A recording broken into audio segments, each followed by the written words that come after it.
I thought the sound of my car slamming into the guardrail was the worst thing I would hear that night. I was wrong. The real blow came an hour later, calling my parents from a hospital stretcher to beg them to take my 3-month-old daughter. My mother didn't ask if I was alive. She just sighed into the phone and told me that picking up a crying infant simply didn't fit with their boundaries for the evening. The glow of my laptop screen was the only light in the apartment, casting a sickly blue pallor over the stack of unpaid bills and the breast pump sitting on the coffee table. It was 3 a.m. My daughter, barely 12 weeks old, was finally asleep in the bassinet beside me, her chest rising and falling in the rhythm that had become the only clock I paid attention to anymore. I, however, was awake. I was vibrating with a mixture of caffeine, postpartum hormones, and the terrifying realization that I was sinking. My job at Crescent and Pine PR was supposed to be my lifeline. When I had landed the senior account manager position 2 years ago, I thought I had made it. Then came the marriage collapse, the pregnancy that Nathan called an inconvenience, and the messy divorce that left me scrambling for footing while 7 months pregnant. I had taken the full 12 weeks of maternity leave, a decision my boss, Margot Lyle, had legally accepted but culturally punished. I was back now, officially on what HR called a performance improvement plan, but what felt more like a slow-motion firing. I typed a sentence, deleted it, and rubbed my eyes. The project was a crisis management strategy for a tech CEO who had tweeted something stupid. The irony was not lost on me. I was managing his crisis while my own life was effectively on fire. A notification chimed on my phone. My stomach tightened. No one messaged at 3 a.m. with good news. It was an email. From my father. The subject line read, "Clarification of expectations." I hesitated before opening it. My relationship with Elaine and Robert Garcia had always been transactional. They viewed family the way they viewed their interior design business. Everything had to be polished, presentable, and structured. My divorce was a stain on that structure. My single motherhood was a chaotic element they did not know how to stage. I clicked open the email. Dear Victoria, your mother and I have been discussing the upcoming months. We understand you are adjusting to your new circumstances. However, to avoid any confusion or unspoken resentments, we feel it is necessary to establish some post-baby boundaries regarding our involvement. We have noticed an expectation that we might be available for impromptu childcare or emergency assistance. We want to be clear that we cannot provide childcare services under any circumstances. Our schedules are currently at capacity with the firm and the board. Furthermore, we believe it is crucial for you to learn to manage the consequences of your independence. All visits must be scheduled at least 2 weeks in advance. Please do not bring the baby to the house without prior clearance. As we have recently updated the upholstery in the sitting room, we hope you understand this is for the best. Love, Dad. I stared at the screen until the words blurred. The upholstery. They were worried about the upholstery. I closed the laptop, the plastic casing snapping shut with a finality that echoed in the quiet room. I looked down at my daughter. Her tiny hand curled into a fist. "It is just us, baby," I whispered. "Just us." 2 days later, the reality of just us felt heavy enough to crush bone. The rain had been falling since dawn, a relentless, grayscale drizzle that turned the streets of North Marrow County into slick, gray ribbons. I was standing in the parking lot of my apartment complex, wrestling with the base of a car seat that seemed designed by engineers who hated parents. "You have to put your weight into it," a voice called out. I looked up, wiping rain from my eyelashes. Tessa Ward, my neighbor from 4B, was jogging over, holding a grocery bag over her head like an umbrella. Tessa was everything I wasn't at the moment. Optimistic, energetic, and wearing clothes that didn't have spit-up stains on the shoulder. "I have been trying," I said, my voice tight. "The latch won't click." Tessa dropped her grocery bag on the dry pavement under the carport and shimmied into the back seat of my sedan. "Move over. I have 3 nephews. I am a black belt in car seats." She grunted, shoved, and suddenly a loud click echoed through the car. She emerged, triumphantly brushing hair out of her face. "There," she said, "solid as a rock. Where are you heading in this weather anyway?" "My attorney's office," I said, checking my watch. "I have to sign a document for the custody review. Nathan is trying to argue that my work schedule makes me an absentee mother." Tessa made a face. "Nathan is a piece of work. Can't your parents watch the baby for an hour? I saw your mom's car here last week. It is that big silver Mercedes, right?" My stomach did that familiar flip. Tessa assumed, like most normal people, that a grandmother driving a Mercedes would be thrilled to hold her grandchild for an hour. "They are busy," I lied. It was a reflex. I had spent 33 years covering for them, painting over their coldness so the world wouldn't see the cracks. Dad has a big project, and Mom is, well, you know. "Yeah, grandparents who actually grandparent are a dying breed," Tessa joked, bumping my shoulder. "My mom would drive through a tornado if I told her I needed a nap. But hey, you are doing great, Vic. You are a warrior." The comment stung more than the rain. My mom would drive through a tornado. My mother wouldn't even drive across town because it might wrinkle her linen trousers. "Thanks, Tess," I said, forcing a smile. "I better go. The appointment is at 6. "Drive safe," she called out as I slid into the driver's seat. "People are driving like idiots out there." I looked in the rearview mirror. The baby was awake, staring up at the hanging toy I had clipped to the handle. Her eyes were wide, dark, and trusting. "Okay," I said to the reflection. "Let's go sign some papers." The drive was a nightmare. The rain had intensified, turning the highway into a blur of red taillights and blinding glare. My windshield wipers slapped back and forth. A metronome counting down my anxiety. I was exhausted. Not just tired, bone deep, soul-heavy exhausted. I hadn't slept more than 2 consecutive hours in 3 weeks. My mind felt foggy, my reactions a split second too slow. I kept replaying the email from my father. "Consequences of your independence." Was this the consequence? Driving through a storm to fight a man who didn't want our child, just to prove I was worthy of keeping her? The baby started to fuss in the back, a low rhythmic cry that I knew would escalate into a scream if I didn't stop. "Shh, shh, it is okay," I said, my voice trembling. "Mommy is here. We are almost there." But we weren't almost there. The GPS showed red lines for miles. Traffic was gridlocked. I reached back blindly with one hand to find her pacifier, my eyes flicking between the road and the rearview mirror. I felt the plastic handle and nudged it toward her mouth. She took it, the crying stopping for a moment. I exhaled, gripping the steering wheel. "See? We are okay. We are fine." Then, the world shifted. Ahead of me, about 50 yards up, an SUV changed lanes aggressively. It clipped the front of a delivery truck. The truck jackknifed. It happened in slow motion. I saw the trailer swing out, blocking the lanes like a steel wall. I saw the SUV spin, its headlights cutting wild arcs through the rain. I slammed on the brakes. My anti-lock system stuttered, grinding against the wet asphalt. "No, no, no," I whispered. The car behind me didn't stop. I saw the flash of headlights in my mirror a fraction of a second before the impact. The force shoved my sedan forward. I swerved right to avoid the spinning SUV, my tires losing grip on the slick road. My car clipped the curb. The steering wheel was ripped from my hands. We spun. Once, twice, a dizzying carousel of gray sky and wet pavement. Then, we hit the guardrail. The sound was deafening, metal screaming against metal, glass shattering like a bomb going off.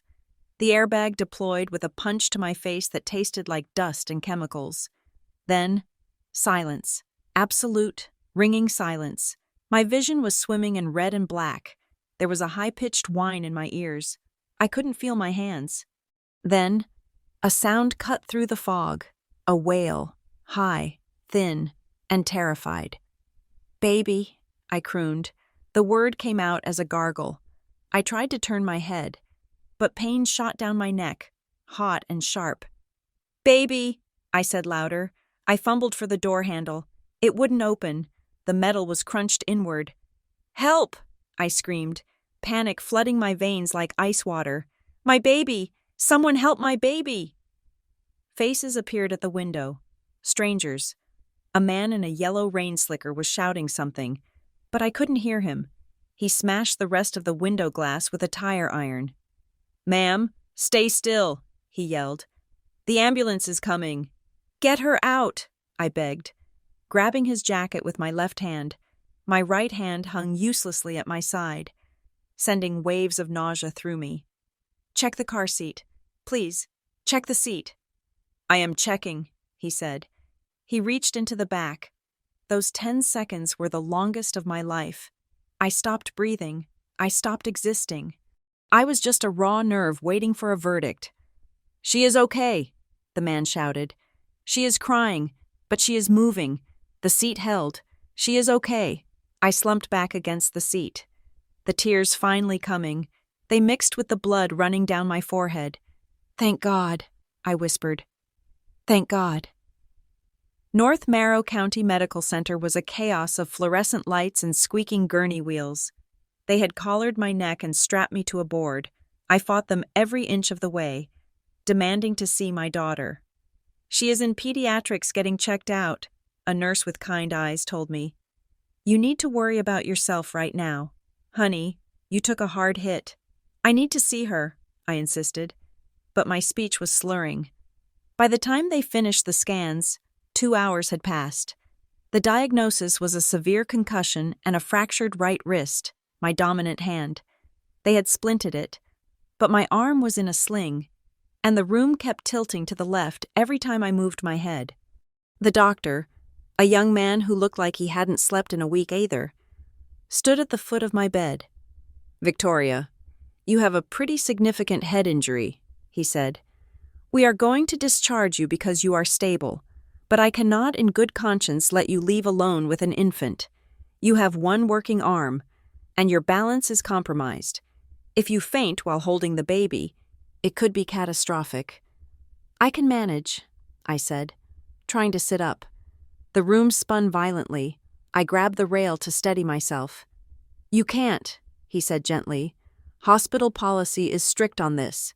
You need a responsible adult to sign you out and take custody of the child for the transport.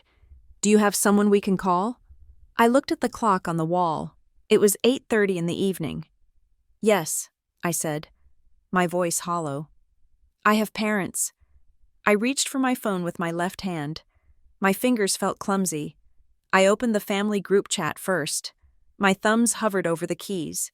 I didn't want to ask. I knew, deep down, what the answer would be, but I was desperate. I typed, "Car accident at North Marrow. ER, I am hurt. Baby is safe, but I need help getting home. Please." I sent it. Then I dialed my mother. She answered on the second ring. "Victoria?" Her voice was crisp. I could hear the clinking of silverware in the background. They were at dinner. "Mom," I said, fighting the urge to cry. "I was in a wreck, a bad one. The car is totaled." "Oh my God," she said. It sounded like the correct line from a script, not a reaction. "Are you injured?" "I have a concussion and a broken wrist. The baby is fine. Thank God. But the hospital won't let me leave with her unless someone drives us. I can't lift the car seat. I can't even hold her safely right now." There was a pause, a long, stretching silence where I could hear Robert talking in the background about a wine pairing. "Mom?" "Victoria, you know we have the board dinner tonight," she said finally. Her voice had shifted. It was lower, colder, the business voice. "We are at the Briarcrest. We can't just leave." "I am at the hospital," I said, my voice rising. "I am not asking you to babysit so I can go to a movie. I am injured. I need you to come get me and your granddaughter." "Lower your voice," she hissed. "People are looking. I don't care who is looking." "Listen to me," Elaine said. "We cannot take a newborn tonight. Your father has a viral cold coming on. He has been sniffling all day. We cannot expose the baby to germs. And frankly, Victoria, with your head injury, you probably shouldn't be alone with her either. It is a liability." "A liability?" I repeated. She is my child. You are her grandmother. We established boundaries for a reason, she said. This sounds like a result of your frantic lifestyle. You are always rushing. I can call the agency we used for the housekeepers. They might have an emergency nanny service. I don't want a stranger, I choked out. I want my parents. I am sorry, Victoria. It is simply not possible tonight. We will check on you tomorrow. She hung up. I stared at the phone, the disconnect tone buzzing in my ear. The cruelty of it was breathtaking. It wasn't just a refusal. It was an erasure. I swallowed the bile rising in my throat and dialed my father. Maybe she hadn't told him how bad it was. Maybe he would hear me. Hello? Robert's voice was impatient. Dad, it is me. Did Mom tell you?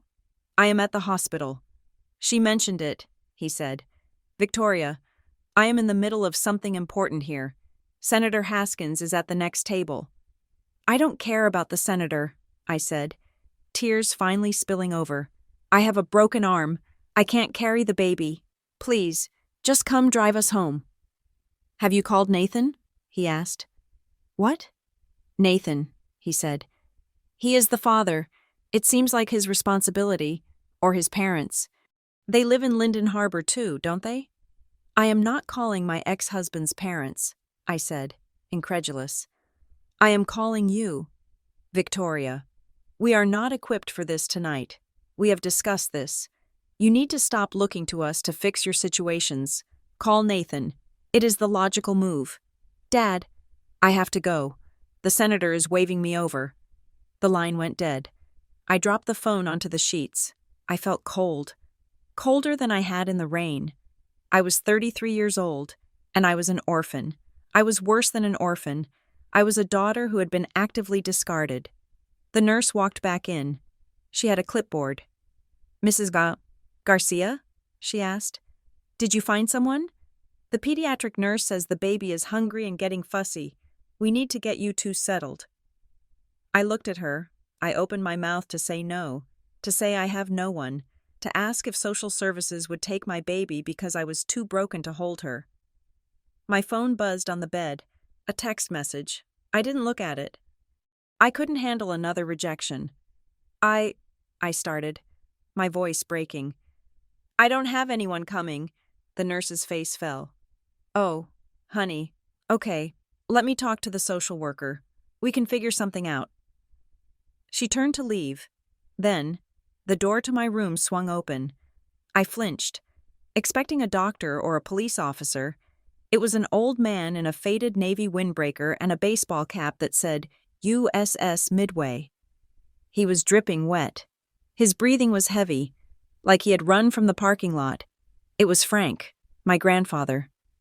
He stood in the doorway, his eyes scanning the room until they landed on me. He looked at the sling, the bruise forming on my forehead, the tears tracking through the dried blood on my cheek. Grandpa? I whispered. He didn't say a word. He walked over to the bed, his boots squeaking on the linoleum. He reached out with a hand that felt like rough sandpaper and warm earth, and he covered my trembling left hand. I saw the text, he said. His voice was gravelly, the voice of a man who had smoked for 40 years before quitting for his health. The group won. Nobody replied. They are at dinner, I said, the shame burning my face. They couldn't come. Frank's jaw tightened. A muscle jumped in his cheek. He looked at the phone lying on the bed, then back at me. There was a darkness in his eyes I had never seen before, a cold, hard anger that wasn't directed at me. Where is she? He asked. Where is the baby? Pediatrics, the nurse said, stepping forward. Are you family? Frank straightened up. He was 78 years old, with arthritis in his knees and a fixed income that barely covered his rent. But in that moment, he looked 10 feet tall. I am her grandfather, Frank said. He reached into his pocket and pulled out his keys. I am here to take them home. He looked at me. His eyes softened, the anger replaced by a fierce, protective light. You are not alone, Vic, he said. Not on my watch. I broke. The sob that ripped out of me was ugly and loud. Frank didn't flinch. He just leaned down and wrapped his arms around me, smelling of rain and Old Spice and safety. He held me while I cried, absorbing the shock, the fear, and the heartbreak. "I got you," he murmured into my hair. "I got you both." The nurse smiled. A genuine, relieved smile. "I will go get the discharge papers started." Frank pulled back and wiped a tear from my cheek with his thumb. "Can you walk?" "I think so," I said. "Good. Let's go get that baby." He helped me stand, taking my weight without hesitation, as we walked down the hallway toward the nursery. I leaned into him. My arm throbbed, my head pounded, and I knew the next few weeks would be hell, but for the first time since the crash. The silence wasn't terrifying. I wasn't alone. We reached the nursery window. The nurse inside was holding my daughter. She was red-faced, screaming, her tiny fists punching the air. Frank tapped on the glass. The baby didn't stop, but Frank smiled. "She has got a set of lungs," he said. "Good. She is a fighter, like her mother." He turned to me, his face serious. "I don't know what your parents said to you," he said quietly, "but they are wrong, you hear me? They are wrong." I nodded, unable to speak. "Okay," Frank said. "Let's go home." He took the car seat from the nurse a moment later. He handled it with a reverence that made my heart ache. He checked the straps, adjusted the blanket, and lifted the carrier as if it contained the crown jewels. We walked out of the hospital doors into the cool night air. The rain had stopped. The pavement was still wet, reflecting the red lights of the emergency room sign. My parents were at the Briarcrest Club, eating dinner under crystal chandeliers, worrying about their reputation and their upholstery. I looked at Frank, struggling slightly with the weight of the car seat, but refusing to let me help. I realized then that the crash had broken more than just my car. It had broken the illusion I'd been clinging to for 33 years. The family I wanted didn't exist. But as Frank opened the door of his battered Ford truck and gently secured the car seat in the back, I realized something else. The family I needed was right here. "Buckle up, kid," Frank said. Climbing into the driver's seat, I buckled up, and for the first time that night, I breathed. Frank lives in Linden Harbor, a neighborhood that sits on the edge of the wealthy district like a fraying hem on a velvet dress. His townhouse is narrow, clad in vinyl siding that has faded from blue to a soft, sea-washed gray. It smells of old paper, peppermint tea, and the specific, comforting dust of a life lived quietly. When we arrived from the hospital, it was 2 a.m.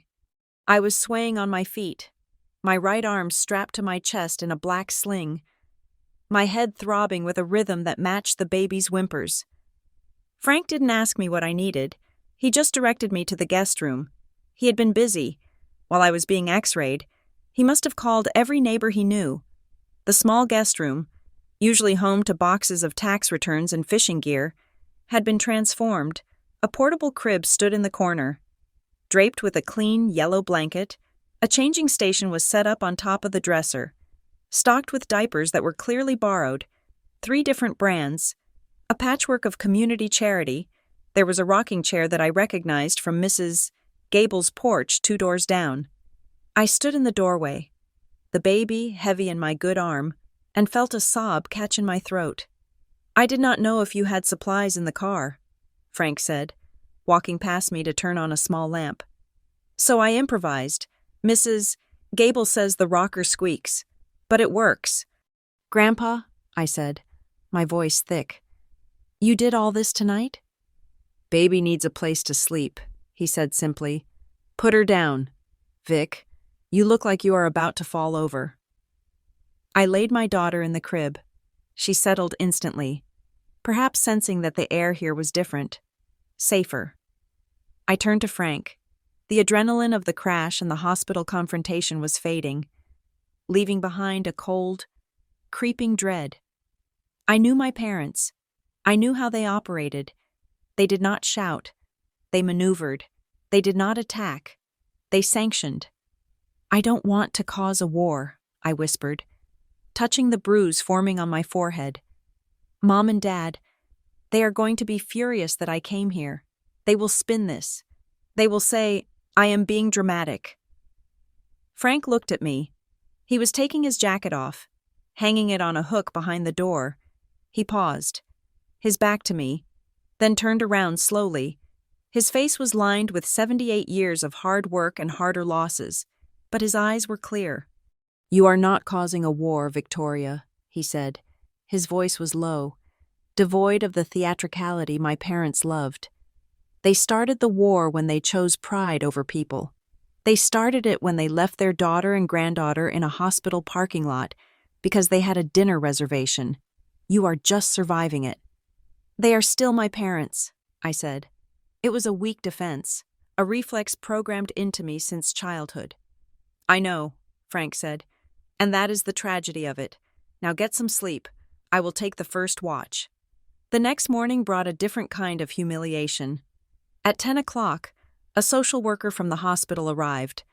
Her name was Brenda, and she was kind, professional, and efficient. She had a clipboard and a series of questions that made my skin crawl. She sat on Frank's worn beige sofa, looking around the living room. It was clean but cluttered.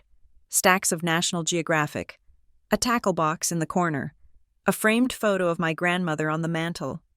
It was not the pristine, magazine-ready aesthetic of my parents' home. I need to verify the living conditions for the infant, Brenda said gently. Given the nature of the discharge last night and the confusion regarding family support, we just want to ensure you have what you need. Confusion regarding family support. That was the polite, bureaucratic way of saying your parents abandoned you. We have everything, Frank said from the kitchen doorway. He was holding a mug of coffee. Diapers, formula, heat, water, and me. Brenda smiled at him. I can see that. Mr. Garcia, it is just protocol. She turned to me. Victoria, how are you feeling? The concussion can cause mood swings, irritability, confusion. Do you feel safe here? I am safe, I said. I was sitting in the armchair, wearing one of Frank's flannel shirts because my clothes were ruined in the crash. My grandfather is helping me. And your parents? Brenda asked. She didn't look up from her notes. Will they be assisting? The shame washed over me, hot and prickly. I imagined what my mother would say if she were here. She would be mortified that a social worker was inspecting us. She would have already offered Brenda tea, complimented her blouse, and charmed her into believing everything was perfect. But everything wasn't perfect. I was 33 years old, sleeping in my grandfather's guest room, recovering from a car wreck, with a bank account that was rapidly draining and a family that had fractured. No, I said, my voice steadying. My parents will not be assisting. Brenda made a note. The scratch of her pen sounded like a judgment. Okay, she said. If that changes, or if you need resources, WIC, housing assistance, legal aid, here is a pamphlet. Do not hesitate to call. When she left, I felt stripped bare. Strangers were stepping in to ensure my child didn't starve or freeze because the people who were supposed to love us had opted out. Frank closed the door behind her and locked it. Don't let it eat at you. Vic, she is doing her job. It is embarrassing, I muttered, looking at the pamphlet on the table. Dignity isn't about looking good for strangers, Frank said, picking up the pamphlet and tossing it into the recycling bin. It is about doing what is right when nobody is looking. You are doing fine. I tried to believe him, but the world outside the townhouse was already rewriting the story. That afternoon, while the baby napped, I checked my phone. I had avoided it for 12 hours, terrified of what I might find. There were no missed calls from my parents, no texts asking if I was in pain, but there was a message from my cousin, Angela. Angela lived in Chicago and usually only communicated through holiday cards. Hey Vic, the text read, I saw Aunt Elaine's post about you having a breakdown in the accident. I am so sorry things are so hard for you right now. She said you are taking some time away to get stable? Let me know if you need to talk. Mental health is serious. My blood ran cold. I navigated to my mother's social media page. It was private, curated for her circle, but I could still see it. There was no post about a car accident, no post about a refused newborn. Instead, she had posted a photo of a calm, misty lake. The caption read, "Sending prayers for our daughter Victoria as she navigates a difficult personal chapter." Sometimes, we have to let our loved ones find their own footing. No matter how reckless the path they choose, we ask for privacy as we support her from a distance. Reckless, breakdown. She wasn't just hiding the truth. She was planting a preemptive lie. She was painting a picture where my silence was evidence of instability, and her distance was an act of tough love rather than negligence. "They are lying," I said to the empty room. "They are telling everyone I am crazy." I wanted to scream. I wanted to post a picture of my totaled car, of my bruised face, of the hospital discharge papers stamped with the time they refused to come, but I didn't. I felt small. I felt like the unstable daughter they were describing. Maybe I was the problem. Maybe if I hadn't left Nathan, if I hadn't been driving in the rain, if I had just been better, none of this would have happened. My phone buzzed again. This time, it was work. An email from Margot Lyle. "Victoria, I heard about the accident. I hope you are recovering. We need the draft for the Sterling account by Thursday. I know you are dealing with personal issues, but the client is asking for consistency. If the probation period goals aren't met, we will have to have a serious conversation about your future at Crescent and Pine." I looked at my right hand. It was encased in a rigid splint, the fingers swollen like sausages. I was right-handed. "I can type with my left," I whispered, panic rising in my chest. "I have to—" I opened my laptop. The screen glared at me, bright and aggressive. I tried to focus on the document, but the words swam. The concussion made looking at the screen feel like staring into the sun. Nausea rolled over me in waves. I typed one sentence. It took me 2 minutes. The strategic alignment of the brand. I deleted it. It was garbage. I put my head in my hands, my good hand and my broken one, and cried. I cried silently, so I wouldn't wake the baby, so Frank wouldn't hear me. I was going to lose my job.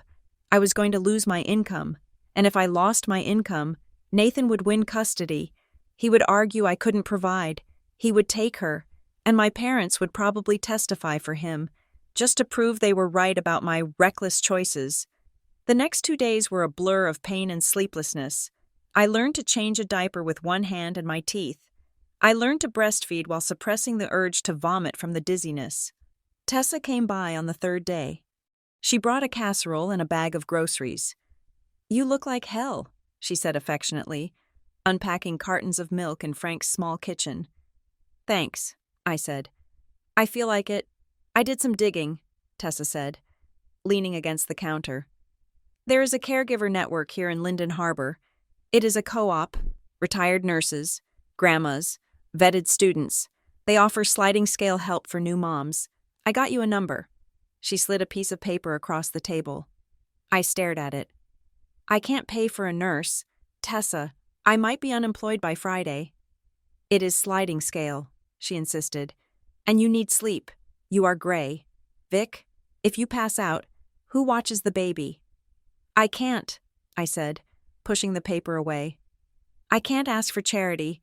My parents, they always said that accepting help from systems was for people who failed." Tessa slammed her hand on the counter. It wasn't angry, but it was loud enough to make me jump. "Your parents," she said, enunciating every word, "are not here. They are not changing diapers. They are not holding your hair while you puke from a concussion. Their rules do not apply in this house." I looked at her, shocked. Tessa was usually all jokes and lightness. "You need help," she said softer. "Taking it doesn't make you a failure. It makes you a mother who wants to survive." I didn't call the number. I couldn't break the programming that fast. The fear of judgment, of being seen as the charity case my mother sneered at, was too deep. But that night, around 7 o'clock, the doorbell rang.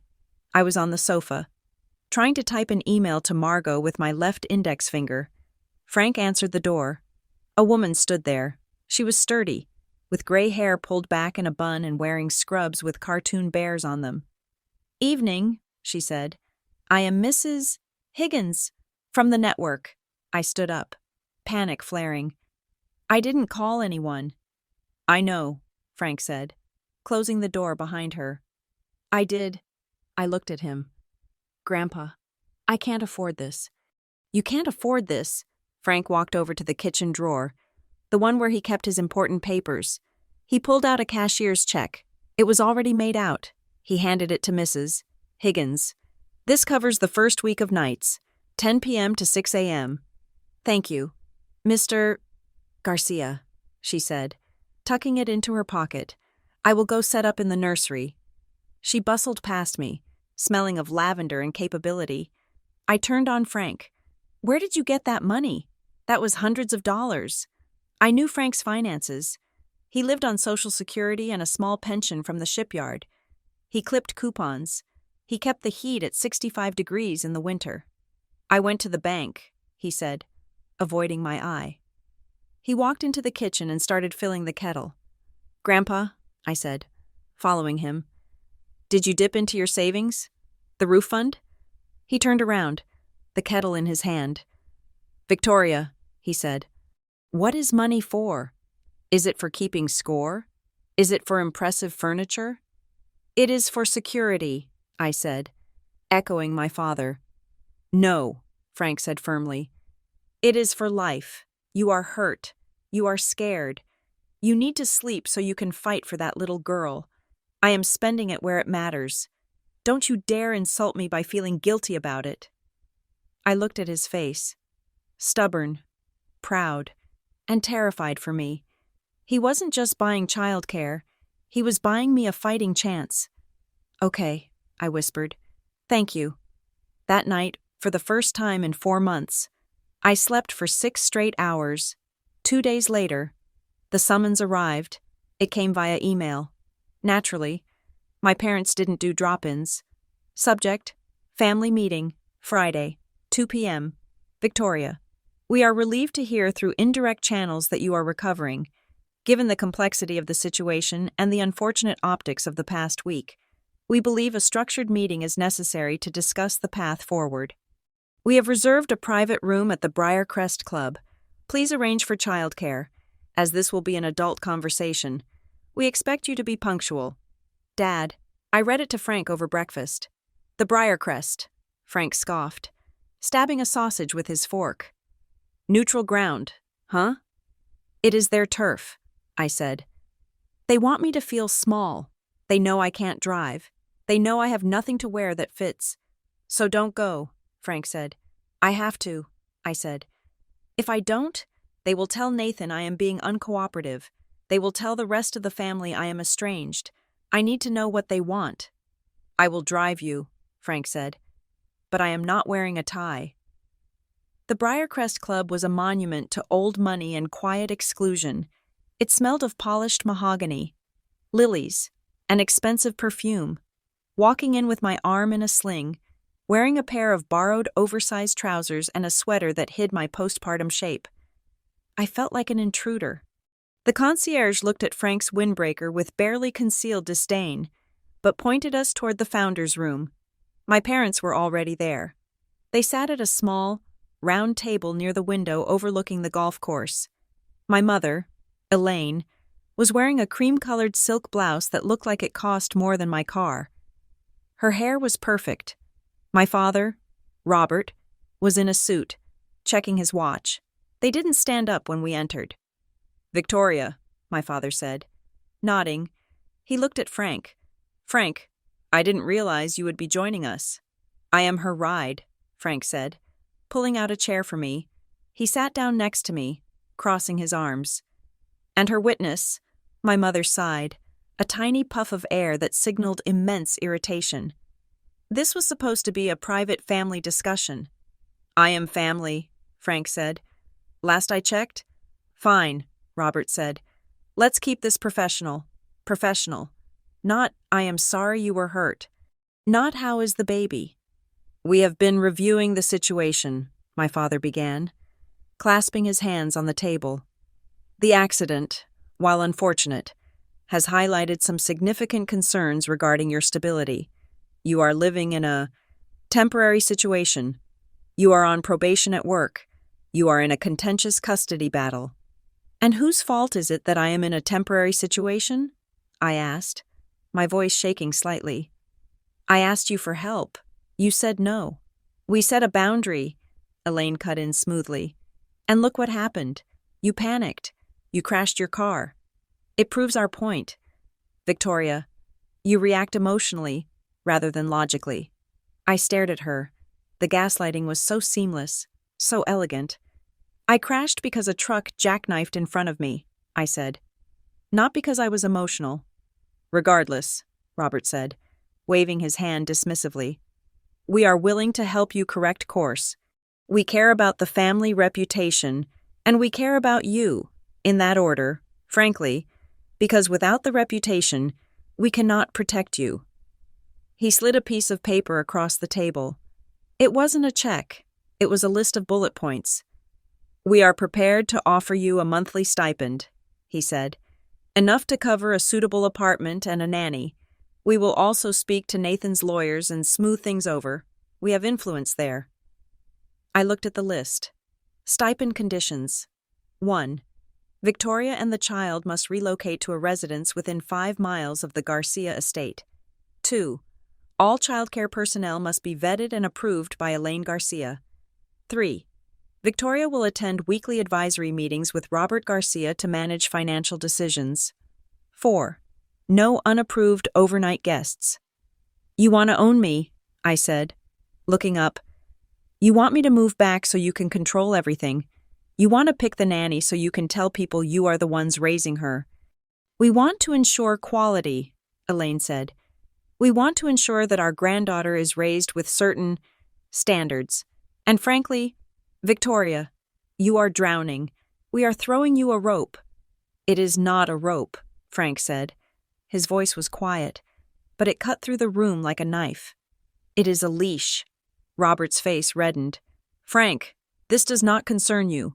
You have enabled this mess by coddling her. I enabled her survival, Frank said. You two are talking about reputation. You are talking about optics. You haven't asked once if her arm hurts. You haven't asked the baby's name. Her name is Isabella, I said. My mother flinched, just a tiny twitch of her eye. We know her name. Look, take the offer, Victoria. Or don't. But if you don't, do not expect us to bail you out when Nathan takes full custody. We will not support a losing battle. I looked at them, really looked at them. They were terrified. It wasn't just control, it was desperation. They needed me under their thumb because if I was out there, struggling and messy and loud, I was a liability. But if I was in their house, on their payroll, I was a prop. No, I said. My father blinked. Excuse me? No, I repeated. I stood up. My legs were trembling. But I stood. I am not signing your contract. I am not moving back. And I am not letting you oversee my life. You are making a mistake, Elaine said, her voice dropping to a harsh whisper. You have nothing. I have a daughter, I said, and I have a grandfather who picked me up when you left me on the curb. Keep your money. I will figure it out. Victoria, walk away now and you are cut off, Robert threatened. Completely. No references. No connections. You will be invisible in this town. Good, I said. I am tired of being seen by you anyway. I turned to Frank. Let's go. Frank stood up, shot a look of pure disgust at his son, and walked me out. We drove back to Linden Harbor in silence. The adrenaline was wearing off, leaving me nauseous again. I had just rejected the only financial safety net I had. I had declared war on people who had more money, more power, and more lawyers than I could ever hope to match. Did I do the right thing? I asked as we pulled into Frank's driveway. Or did I just ruin my life? Frank turned off the engine. He didn't open the door immediately. He sat there, gripping the steering wheel, staring at the vinyl siding of his house. You did the right thing, he said. But you need to know something. He turned to look at me. His face was grave. Your parents, they aren't just controlling. Vic, they are scared. Scared of what? I asked. Scandal? More than that, Frank said. He hesitated, as if weighing whether I could handle the truth. That stipend? The money they offered you? They don't have it. I frowned. What do you mean? They are wealthy. The business, the house, the club membership. It is a shell, Frank said. I have known for a while. Years ago. They came to me. They needed a loan, a big one, private, to cover a bad investment they made in a development project that went belly up. My mouth fell open. You loaned them money? I mortgaged this house, Frank said quietly. I gave them everything I had saved. They promised to pay it back within 5 years. They haven't paid a dime in 3. I stared at him, the modest furniture, the coupons, the spending it where it matters. He was broke because of them. Why didn't you tell me? Because I didn't want you to carry their shame, Frank said. But now looking at them today, they are desperate to get you back under their control because they have made a deal with someone else, someone dangerous, and I think they used your name to do it. My name? I whispered. I found a ledger, Frank said. In the files they gave me when we signed the loan agreement, it mentioned a Garcia family trust, a trust with your name on it. But you don't have a trust, do you? No, I said. Never. Exactly, Frank said. They are hiding something, Victoria. And if you are independent, if you are out here making noise and filing court documents where financial disclosures happen, their house of cards falls down. My stomach dropped. It wasn't just about bad parenting. It was about fraud. They aren't trying to save me, I realized, the horror dawning on me. They are trying to silence me, Frank nodded. And that is why we are going to fight them, not just for you, but because they have been selling us both out for a long time. He opened the truck door. Come on, he said. We have got a baby to feed, and then we have got some digging to do. The bruises on my face were fading to a sickly yellow, like old parchment, and the cast on my wrist was scuffed from days of awkward maneuvering. But my mind refused to heal. In the daylight, I was functional. I could change a diaper with one hand. I could boil water for formula. I could nod politely when Mrs. Gable from next door dropped off a tuna casserole. But the nights were a different country. The nightmares were always the same. I was back in the driver's seat. The rain was hitting the windshield, sounding like gravel being thrown against glass.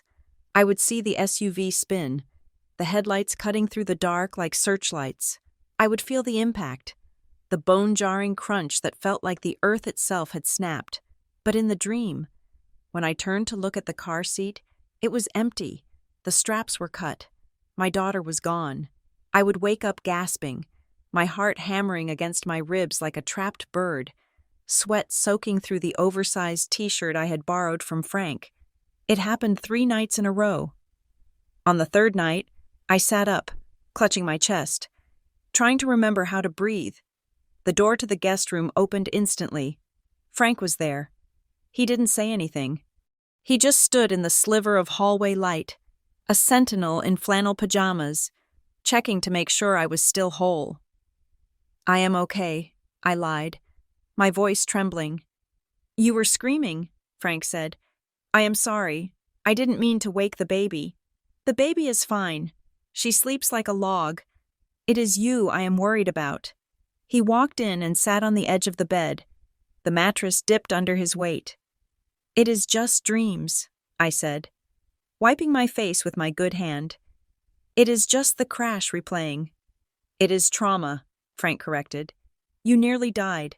Victoria, your body remembers it, even if your brain wants to move on.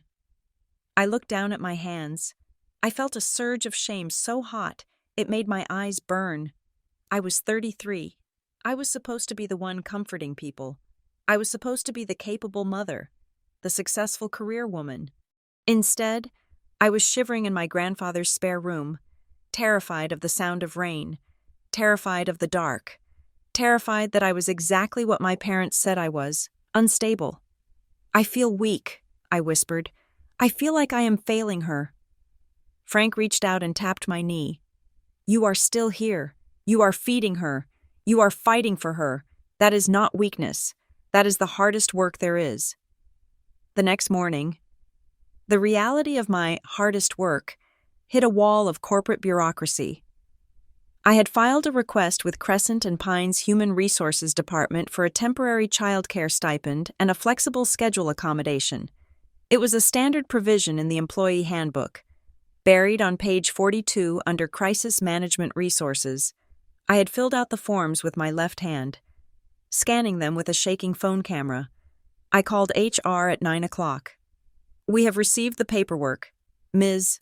Garcia, the representative said. Her voice was flat, the auditory equivalent of beige carpeting. However, given that you are currently on a performance improvement plan, the approval process is more complex. It requires executive sign-off. Executive sign-off? I asked, gripping the phone. It is a standard benefit. I was in a car accident. I have a broken wrist. We understand that, she said. But discretionary funds are discretionary. We should have an answer for you in 7 to 10 business days. I don't have 10 days, I said, panic rising. I have a newborn. I can't drive to the office. I need the remote work authorization now. We will do our best, she said, and hung up. 10 minutes later, my inbox pinged. It was Margot Lyle, Victoria. I just got off the phone with the Sterling team. They felt the tone of your last email was distracted. They are asking if there is a secondary contact they can reach out to. I stared at the screen, distracted. I had typed that email at 4 a.m. after waking up from a nightmare about dying. Margot. I am fully capable of managing the account. I typed back, my left hand hunting and pecking the keys. I am just waiting on HR to clear the remote access protocols. Her reply came in 30 seconds. Let's be honest. Victoria. Your personal drama is starting to leak into the work product. Clients want confidence. They don't want to feel like they are an imposition on your recovery. If you can't shield them from the chaos, I have to put someone else on the lead. We can't afford bad optics right now. Optics, the word tasted like ash. It was my parents' favorite word. It was the god everyone I knew seemed to worship. I closed the laptop and put my head on the kitchen table. The despair was heavy, a physical weight on my shoulders. I was going to lose the job. It was happening in slow motion, but it was happening. And if I lost the job, I lost the health insurance, I lost the income. Bad news? Frank asked. He was standing at the stove, stirring oatmeal. They think I am a liability, I said into the wood of the table, just like Mom and Dad. You are not a liability, Frank said, slamming the spoon against the pot. You are a human being having a crisis. There is a difference. He turned off the burner and walked over to the wall phone, the old beige one with the curly cord that hung by the pantry. What are you doing? I asked. I am making calls, he said. The corporate world might be useless, but Linden Harbor isn't. I watched him for the next 2 hours. He didn't call agencies. He didn't call bureaucrats. He called people. Hey, Sully, he said to one. Yeah, it is Frank. Listen, my granddaughter's staying with me. Bad wreck. She's banged up. I need someone to drive her to the pediatrician on Thursday. Yeah? 10 o'clock? Good man. Tell Martha I said hello. He dialed again. Mrs. Wu? It is Frank Garcia. I am calling in that favor about the gutter repair I did for you last fall. No, I don't want money. I need soup. Lots of it. Something with iron. She is anemic, and she is nursing. Thank you. Yes. Bring it by the back door. He dialed again. Sarah? It is Frank. I heard your daughter is looking for hours. The nursing student? Yeah. I need a daytime sitter. 4 hours a day so Vic can work. I can't pay agency rates, but I can pay cash and I will fix your transmission. Deal? Send her over tomorrow at 8. I sat there, stunned.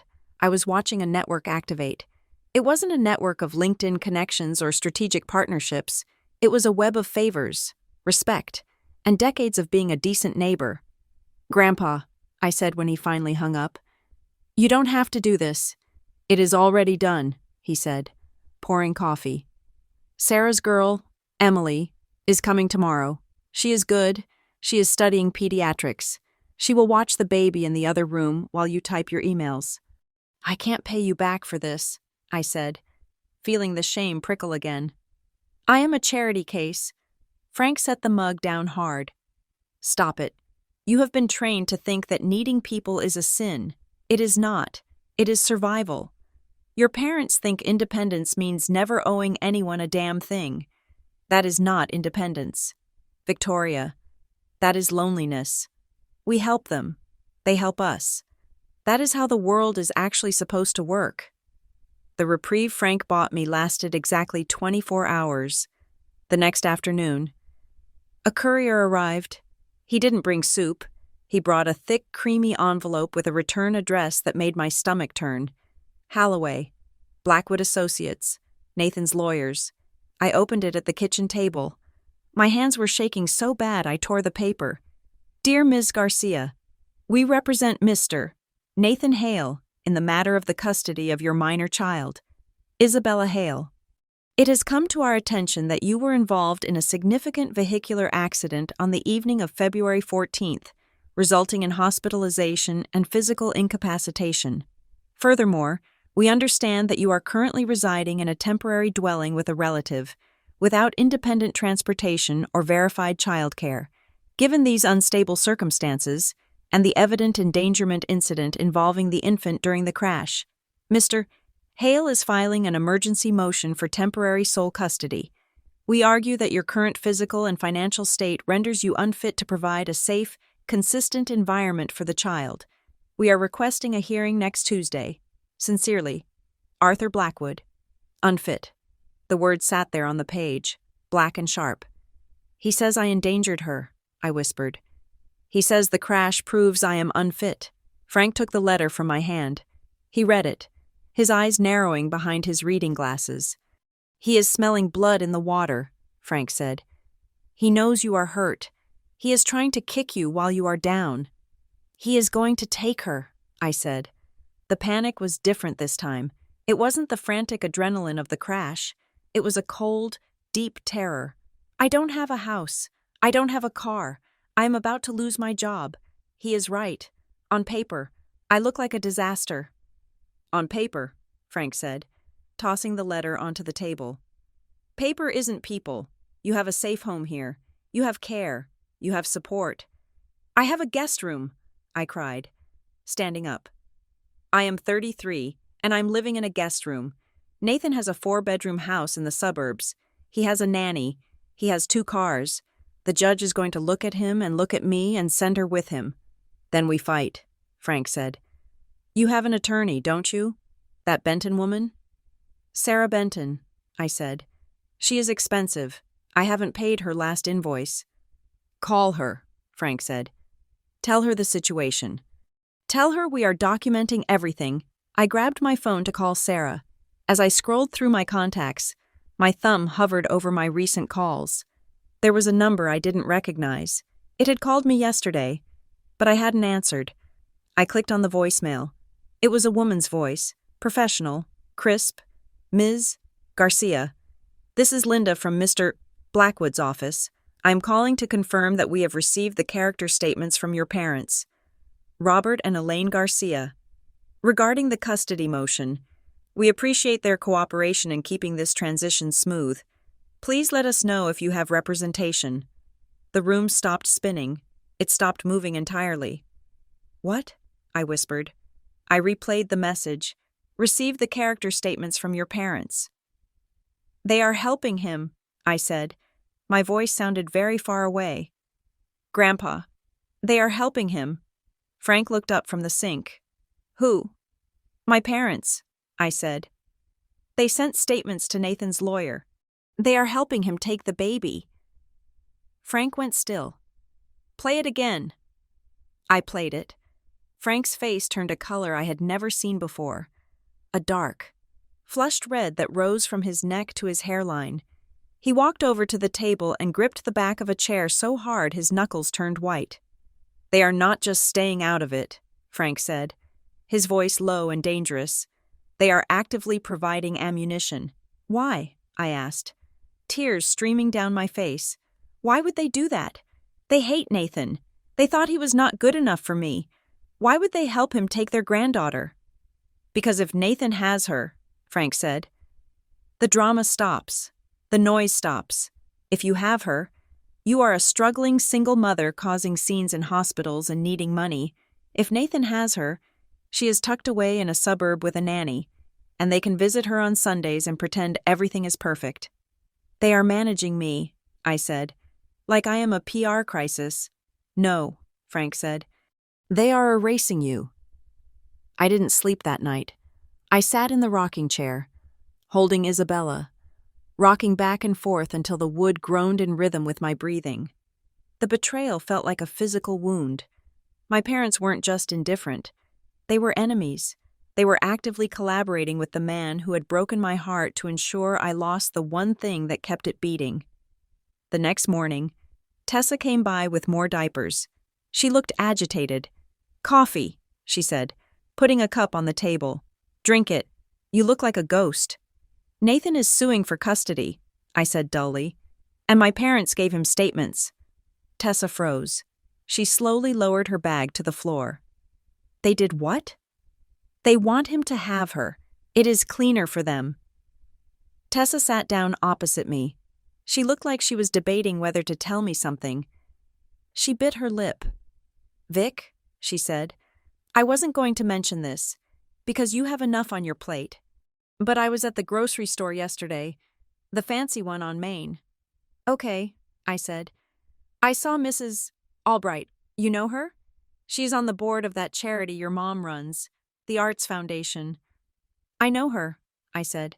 "She wears too much turquoise." "Yeah, that is the one. She was talking to someone in the produce aisle, loudly. She didn't see me." Tessa took a breath. "She was saying that Elaine Garcia was beside herself, with worry about a potential scandal involving her daughter.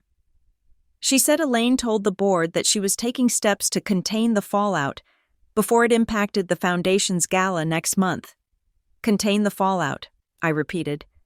"She said Elaine was terrified that if the details of your accident and your financial situation got out, it would look like the family was insolvent or reckless.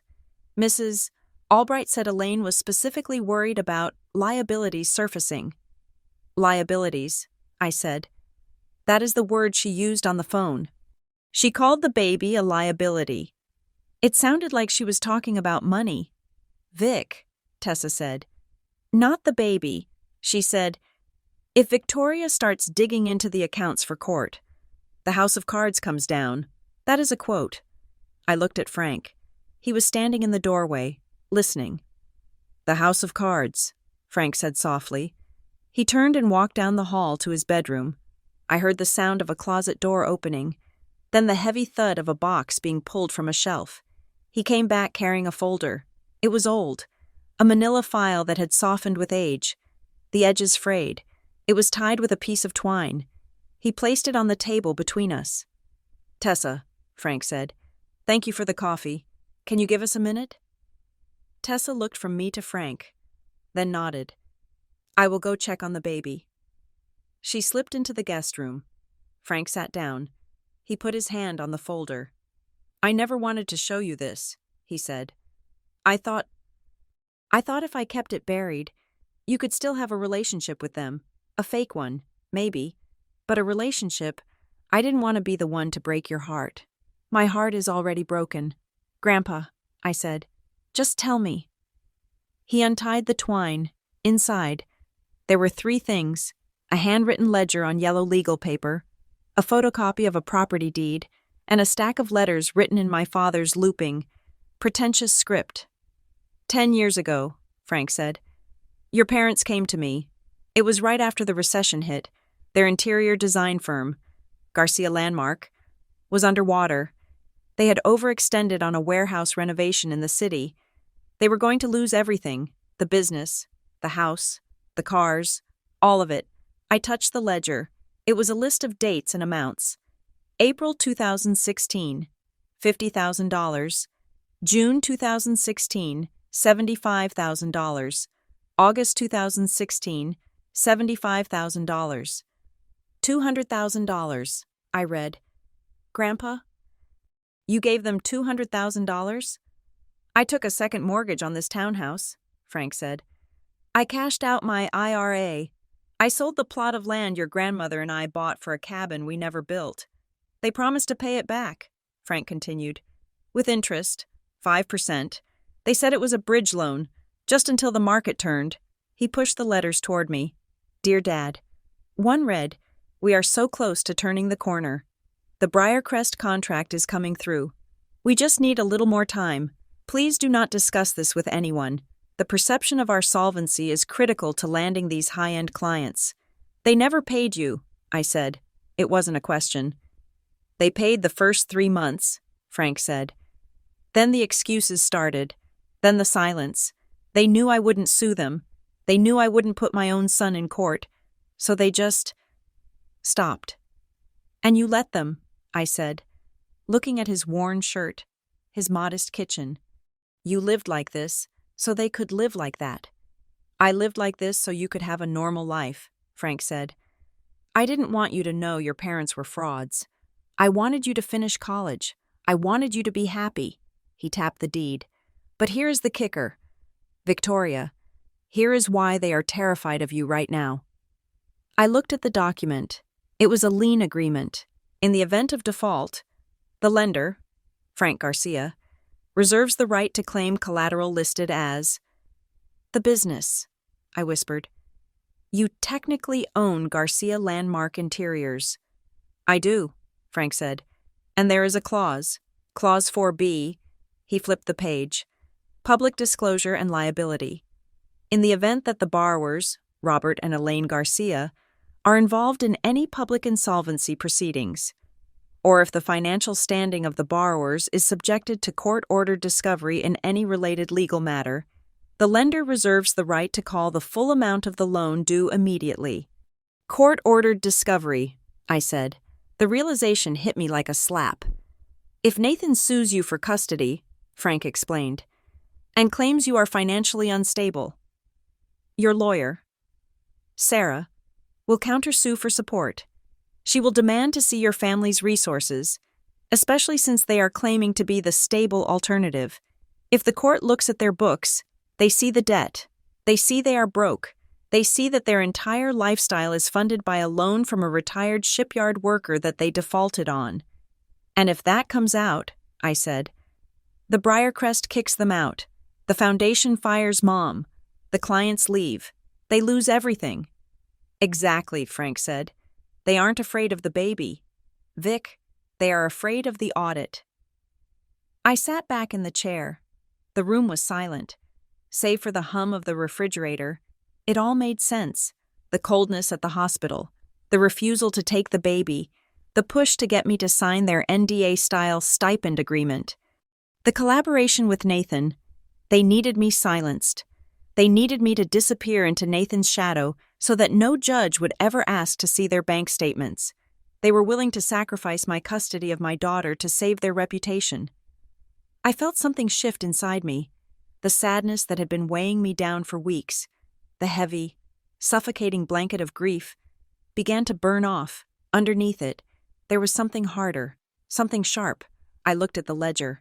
I looked at the letters where my father begged for money he never intended to repay. They traded us, I said. They traded me and Isabella for a country club membership. Yes, Frank said. They did. I looked up at him. Does anyone else know about this? No one, Frank said. Just us. I stood up. My legs felt steady for the first time since the crash. I picked up the folder. I want copies, I said. I want digital scans. I want everything documented. What are you going to do? Frank asked. I looked at the window, where the rain was starting to fall again. It didn't scare me this time. I am going to stop crying, I said. And I am going to call Sarah Benton. If they want a war about who is fit to be a parent, I am going to give them one. Frank stood up and put his hand on my shoulder. He squeezed it, careful of the bruising. "That is my girl," he said. "They wanted to talk about boundaries," I said, my voice cold. "I am going to show them what a real boundary looks like. It looks like the truth." I walked to the phone. I didn't tremble. I dialed my attorney's number. "Sarah?" I said when she answered. "It is Victoria. Don't settle with Nathan. And get ready to file a subpoena. I know where the bodies are buried." I hung up. The kitchen was quiet. The smell of old paper and coffee lingered in the air. My parents had spent my entire life building a fortress of lies. They thought it protected them. They thought it made them untouchable. They forgot one thing. They forgot that the people inside the fortress are the ones who know how to open the gates, and I was holding the key. My kitchen table had ceased to be a place for eating. It was now a command center. For 3 days following Frank's revelation about the loan and the secret lien on my parents' business, I did not cry. I did not stare at the wall. I worked. I bought a 3-ring binder, the kind with the heavy-duty spine, and I began to fill it. Every text message my mother had sent me in the last 6 months, printed. Every call log showing my desperate attempts to reach them on the night of the crash, printed. The email offering the stipend with its suffocating conditions, printed and highlighted. Frank sat across from me, sipping his coffee, watching me organize the chaos of my life into clear plastic sleeves. "You look like you're going to war," he said. "I am," I replied, snapping the binder rings shut. "But I am not fighting with emotions this time. I am fighting with paper." I picked up my phone and dialed Sarah Benton at Benton Row Legal Group. She answered on the first ring. "Victoria," she said, "I got your message about the subpoena.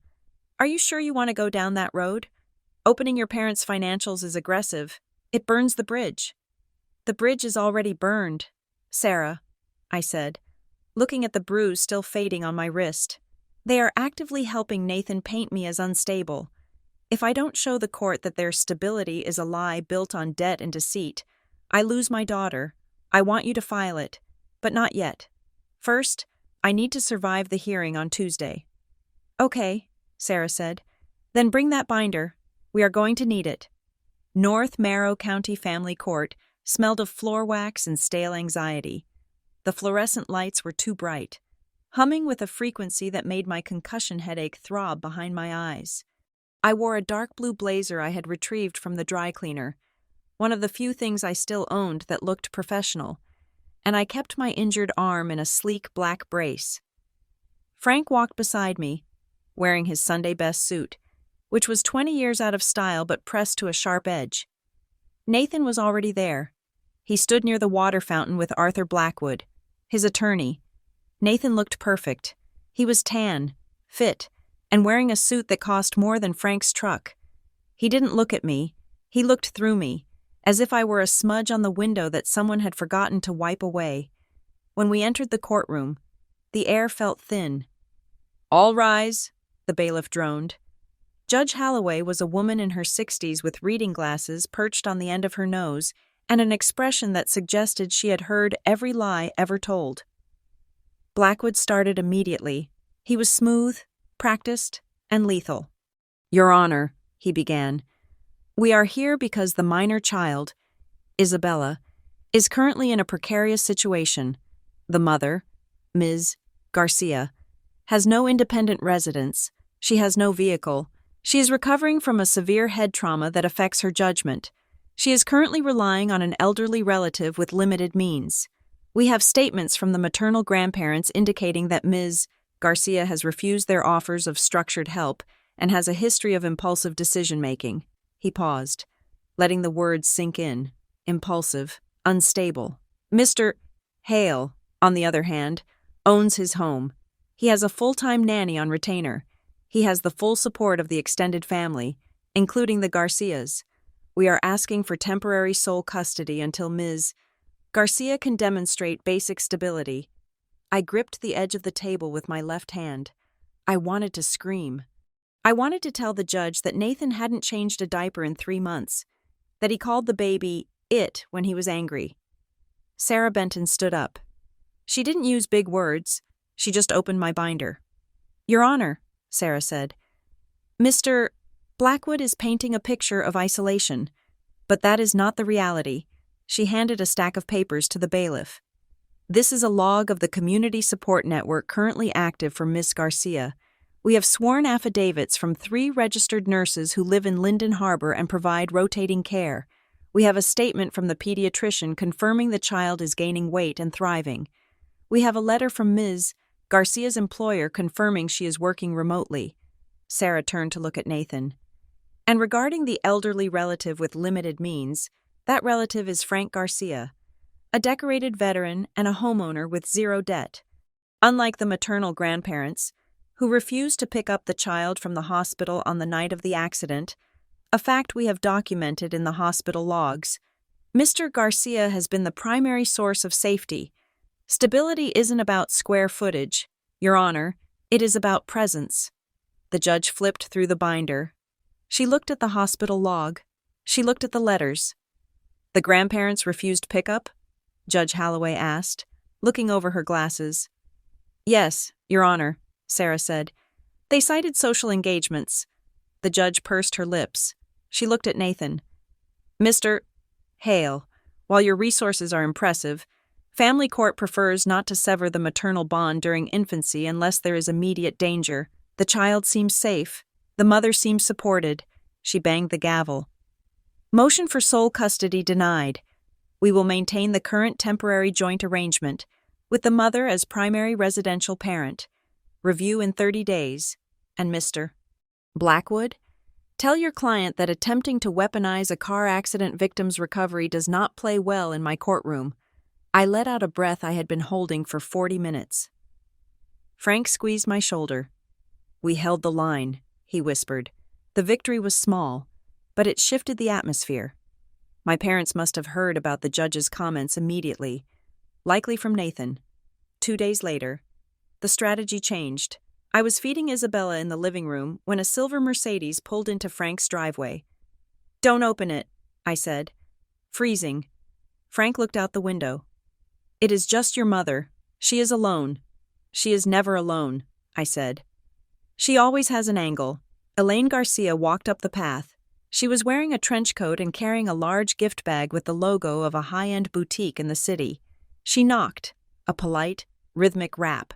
Frank opened the door. Elaine. Hello, Frank, she said. Her voice was tight. May I come in? I brought some things for the baby. Frank stepped aside. Elaine entered the townhouse like she was entering a foreign country where she didn't speak the language. She scanned the room, her eyes lingering on the mismatched furniture, the drying rack full of bottles, the stack of paperwork on the table. Victoria, she said, nodding to me. You look better. The bruising is going down. Hello, Mom, I said. I didn't stand up. I kept Isabella close to my chest. Elaine set the bag on the coffee table. I saw this cashmere blanket and thought of her, and a silver rattle. It is from the collection we used for you. Thank you, I said. But we don't need silver rattles. We need diapers. Elaine ignored the comment. She sat on the edge of the sofa, keeping her coat on. She looked uncomfortable, her hands clasping and unclasping in her lap. Your father and I were distressed to hear about the court hearing, she began. We didn't realize Nathan's lawyer would be so aggressive. We simply answered his questions. You gave him a character statement calling me reckless, I said calmly. That isn't answering questions. That is choosing a side. We are on the side of the child, Elaine said, slipping into her rehearsed lines. We just want what is best. And frankly, Victoria, living here, in this neighborhood, it creates talk. Talk, I repeated. Is that why you are here? Because people are talking? The board is very sensitive right now, Elaine said, her voice dropping. There are whispers at the club, people asking why our daughter is living with Frank, why there was a police report. It reflects poorly on us. It makes us look disorganized. I looked at her. She wasn't looking at her granddaughter. She hadn't even asked to hold her. She was looking at the window, afraid someone might see her sitting on a polyester sofa. Mom, I said, I want to ask you a question. And I want the real answer, not the PR answer. Elaine stiffened. What? Why didn't you come that night? I asked. I know you were at dinner. I know you hate hospitals. But I was bleeding. Your granddaughter was alone in a police cruiser. Why did you say no? Elaine looked at me. For a second, the mask slipped. I saw fear. Genuine, naked fear. Because, she said, her voice trembling slightly, if we had left that dinner, if we had shown up at the hospital with police and doctors and reports, it would have started a file, a public record. People would have looked at us. So? I asked. So, she snapped. It would have been the first domino. You don't understand. Victoria, our position is fragile. If one thing slips, if we look chaotic, if we look liable, the whole thing comes down. We couldn't take the baby because we couldn't take the risk of being involved in a legal mess. I am your daughter, I said. Not a legal mess. In this town, Elaine said, standing up. Everything is a legal mess if you are not careful. Please, Victoria, just consider the stipend. Come back to the guest house. Let us handle the image. We can fix this. No, I said. Elaine looked at Frank, then back at me. She looked like she wanted to scream, but she just smoothed her coat. You are being selfish, she said. You are going to ruin us all to prove a point. She walked out. She left the cashmere blanket. I left it in the bag. While Elaine was trying to buy my silence with cashmere, Frank had his own confrontation. He told me about it later that evening. He had seen Robert waiting in the car while Elaine was inside. Frank had gone out to the driveway. Leaning against the hood of the Mercedes, Robert had rolled down the window. Frank, Robert had said, she is just dropping off gifts. I know, Frank had replied. I want to talk about the loan. Robert had gone pale. This isn't the place. It is exactly the place, Frank had said. I saw the lien documents. I know you are in default, and I know you are scared of Victoria's custody case because of the discovery phase. Robert had gripped the steering wheel. You don't understand the pressure, Dad. The market shifted. The interiors business isn't what it used to be. We have overhead. We have appearances. You have a gambling problem, Frank had corrected. Not with cards, with status. Who is the partner? Robert? I saw the ledger. You are paying someone else. Who is holding the leash? Robert had looked at the house, making sure Elaine wasn't coming out yet. It is Harlan Vance, Robert whispered. Frank had frozen. Harlan Vance was the president of the Briar Crest Club, a man who owned half the commercial real estate in North Marrow, a man known for lending money to desperate social climbers and then owning them for life. Vance? Frank had asked. You borrowed from Vance to pay me back? I borrowed from Vance to pay the payroll, Robert hissed, and the club dues, and the lease on the cars. He owns a 40% stake in Garcia Landmark now. Silent. But if we miss a payment, or if there is a public scandal that hurts the brand, he triggers a buyout clause, he takes the company, he takes the house, we lose everything. So you are sacrificing your daughter to keep Harlan Vance happy, Frank said. We had no choice, Robert insisted. If we lose the status, we are nothing. We are just people. You are worse than people, Frank had said, stepping back from the car. You are cowards. When Frank told me this in the kitchen, I felt cold. Harlan Vance. I had shaken his hand at Christmas parties. He was a shark in a tuxedo. My parents weren't just protecting their pride. They were protecting their captor. The fallout Elaine feared didn't wait for her permission. It found me at work. The next morning, I logged onto my laptop to find an urgent meeting invite from Margot Lyle. The subject line was simply, Client Update. I dialed into the conference call. Margot didn't waste time on pleasantries. Victoria, she said, we have a problem with the Sterling account. I sent the revised draft, I said, my stomach tightening. Did they have edits? They are pausing the contract, Margot said. Indefinitely. Why? I asked. The metrics were good. The strategy was solid. "It is not the work," Margot said. She sounded tired. "Mrs. Sterling had lunch at the Briarcrest yesterday. She heard rumors." "What kind of rumors?" I asked, gripping the phone. "She heard that the account lead, you, was in the middle of a mental health crisis and a nasty legal battle involving a car crash.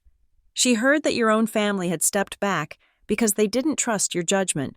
She told me she can't trust a crisis manager who's creating her own crisis." I felt the blood drain from my face. "Margot, that is slander," I said. "Who told her that?" "She didn't say names," Margot said. "But she said it came from reliable sources within the family circle." "Victoria, I can't keep you on the lead if clients are hearing this. I have to pull you off Sterling. And frankly, we need to discuss a restructuring of your role. Maybe a demotion to a support analyst until this blows over." "A demotion?" I said. "That is a 30% pay cut." "It is that, or we let you go," Margot said. "I am sorry, but optics matter." I hung up. I sat there, staring at the blank screen. My parents. They hadn't just planted doubts with Nathan. They were poisoning the water at the club. They were telling their friends, their wealthy, influential friends, that I was unstable to explain why they weren't helping me. They were destroying my career to save face. I walked into the living room. Frank was folding laundry. "They did it," I said, my voice flat. "They cost me the Sterling account. They told people at the club I was having a breakdown." Frank stopped folding. He looked at me, and he saw the shift. The sadness was gone. It had been replaced by a cold, hard clarity. "They are cutting off your air supply," Frank said. "They want you broke. If you are broke, you have to take the stipend. You have to sign the NDA. You have to come back." "I am not going back," I said. "I would rather live in a box." "You won't live in a box," Frank said. "But we have to stop playing defense. We have to end this." He walked over to the desk in the corner and pulled out a pad of yellow legal paper. He grabbed a pen. "We are going to write a letter," Frank said. "Not a legal letter, a personal one." "To whom?" "To Robert and Elaine," Frank said. "We are going to tell them that we know about Harlan Vance. We are going to tell them we know about the default. And we are going to tell them that if they don't stop sabotaging your life, we are going to release the lien documents to the court." I hesitated. "Grandpa, if we do that, if we expose the Vance deal, they really will lose everything. The house, the business, they will be humiliated." I looked down at Isabella, who was kicking her legs on the playmat. "I am their daughter," I whispered. "Am I really going to pull the trigger that destroys them?" Frank walked over to me. He put his hands on my shoulders and made me look at him. "Victoria, listen to me. They are currently destroying you. They are taking your child. They are taking your job. They are doing it to protect a lie." He paused, his eyes fierce. "Truth is not violence, Victoria. It is air. You aren't destroying them by telling the truth. You are just letting the air into a room that has been sealed shut for 20 years. If the house falls down because the wind blows, it was never a house. It was a movie set." I thought about the first domino. I thought about my mother's refusal to hold the baby because she didn't want to wrinkle her coat. I thought about Robert waiting in the car, terrified of a loan shark in a tuxedo. "Okay," I said. "Let's write it." We spent the afternoon drafting the letter. It was short. It was factual. "Dear Mom and Dad, we know about the loan from Grandpa. We know you are in default. We know about Harlan Vance and the silent partnership. You have spent the last month attacking my credibility to hide your own insolvency. You have jeopardized my custody of Isabella and my career to protect your reputation at the Briarcrest. This stops today. I am not asking for money. I am not asking for love. I am asking for the truth. You will withdraw your statements to Nathan's lawyer. You will correct the rumors with the Sterling family. You will admit to the family court that you refused to pick up Isabella on the night of the accident. If you do not do these things by Friday at noon, I will instruct my attorney to file a motion for full financial discovery in the custody case, including a subpoena of the Garcia landmark ledgers and the Vance agreement. The choice is yours. You can have your secrets, or you can have a relationship with your daughter. You cannot have both. Victoria. I signed it. My hand didn't shake. How do we deliver it? I asked. We don't mail it, Frank said.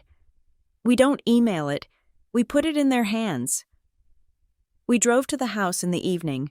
The Garcia estate was lit up like a palace. The landscaping lights cast long, dramatic shadows on the brick facade. It looked impenetrable. Frank stayed in the truck with Isabella. Go, he said. This is your moment. I walked up the long driveway.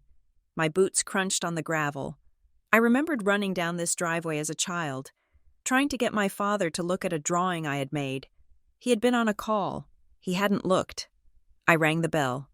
My mother answered. She was wearing a silk robe, a glass of wine in her hand. She looked surprised, then annoyed. Victoria, she said. I thought we were done talking. We are, I said. I just have something for you. I handed her the envelope. What is this? She asked, eyeing it suspiciously. Another bill? It is the heir, I said. She frowned. What? Read it, I said. And tell Dad that Friday is the deadline. Victoria, you are being dramatic, she sighed, starting to close the door. Mom, I said. I stuck my foot in the doorframe. It hurt, but I didn't flinch. She looked at me, startled by the aggression. I am not your crisis anymore, I said quietly. I am your consequence. I pulled my foot back. Goodbye. I walked away. I didn't look back. I heard the door close, the heavy click of the lock echoing in the night. When I got back to the truck, Frank was humming a lullaby to Isabella. He looked at me. Done? Done, I said. How do you feel? I took a deep breath. The night air was cold and sharp. It smelled of rain and pine needles. It didn't smell of perfume or floor wax or fear. I feel lighter, I said. Frank put the truck in gear. That is the feeling of freedom. Kid, it costs a lot, but it is worth every penny. We drove out of the wealthy district, back toward the small, vinyl-sided townhouse in Linden Harbor, back to the place where the furniture was mismatched, but the love was real. Friday was 2 days away. The domino was about to fall, and for the first time, I wasn't afraid of the crash. The Linden Harbor Community Hall was a squat, brick building that sat between a laundromat and a playground that had seen better days. It smelled of floor wax, stale coffee, and the lingering dampness of the harbor. It was a place for AA meetings, bingo nights, and zoning disputes. It was not a place for people like Elaine and Robert Garcia. That was exactly why Frank had chosen it. There was no mahogany here. There were no waiters to interrupt with crystal water glasses. There was just a circle of metal folding chairs under the hum of fluorescent lights that flickered every 30 seconds. I arrived 20 minutes early. I wasn't alone. Tessa was on my right, looking ready for a street fight in her denim jacket. Sarah Benton, my attorney, was on my left, holding the black binder against her chest like a shield. This is going to be uncomfortable, Sarah noted, placing her briefcase on a scratched folding table. Mediations usually happen in conference rooms with air conditioning. It is not a mediation, I said, adjusting the brace on my wrist. It is a surrender. I looked at Frank. He was setting up the chairs. He looked calm, but his movements were stiff. He was about to dismantle the image of the son he had raised. It was a grief I couldn't fully understand, but I could feel it radiating off him. They are here, Tessa said, looking out the window. I turned. The silver Mercedes looked ridiculous in the gravel lot, parked next to a rusted pickup truck. My parents stepped out. They were dressed for a performance. Elaine wore a structured navy suit and pearls, her hair coiffed into a helmet of perfection. Robert was in a charcoal suit with a silk tie. They looked like they were heading to a board meeting at the Briarcrest, not a confrontation in a community hall. They walked toward the entrance. stepping gingerly over puddles. I saw Robert adjust his cufflinks. It was a nervous tick. When they opened the door, the contrast was brutal.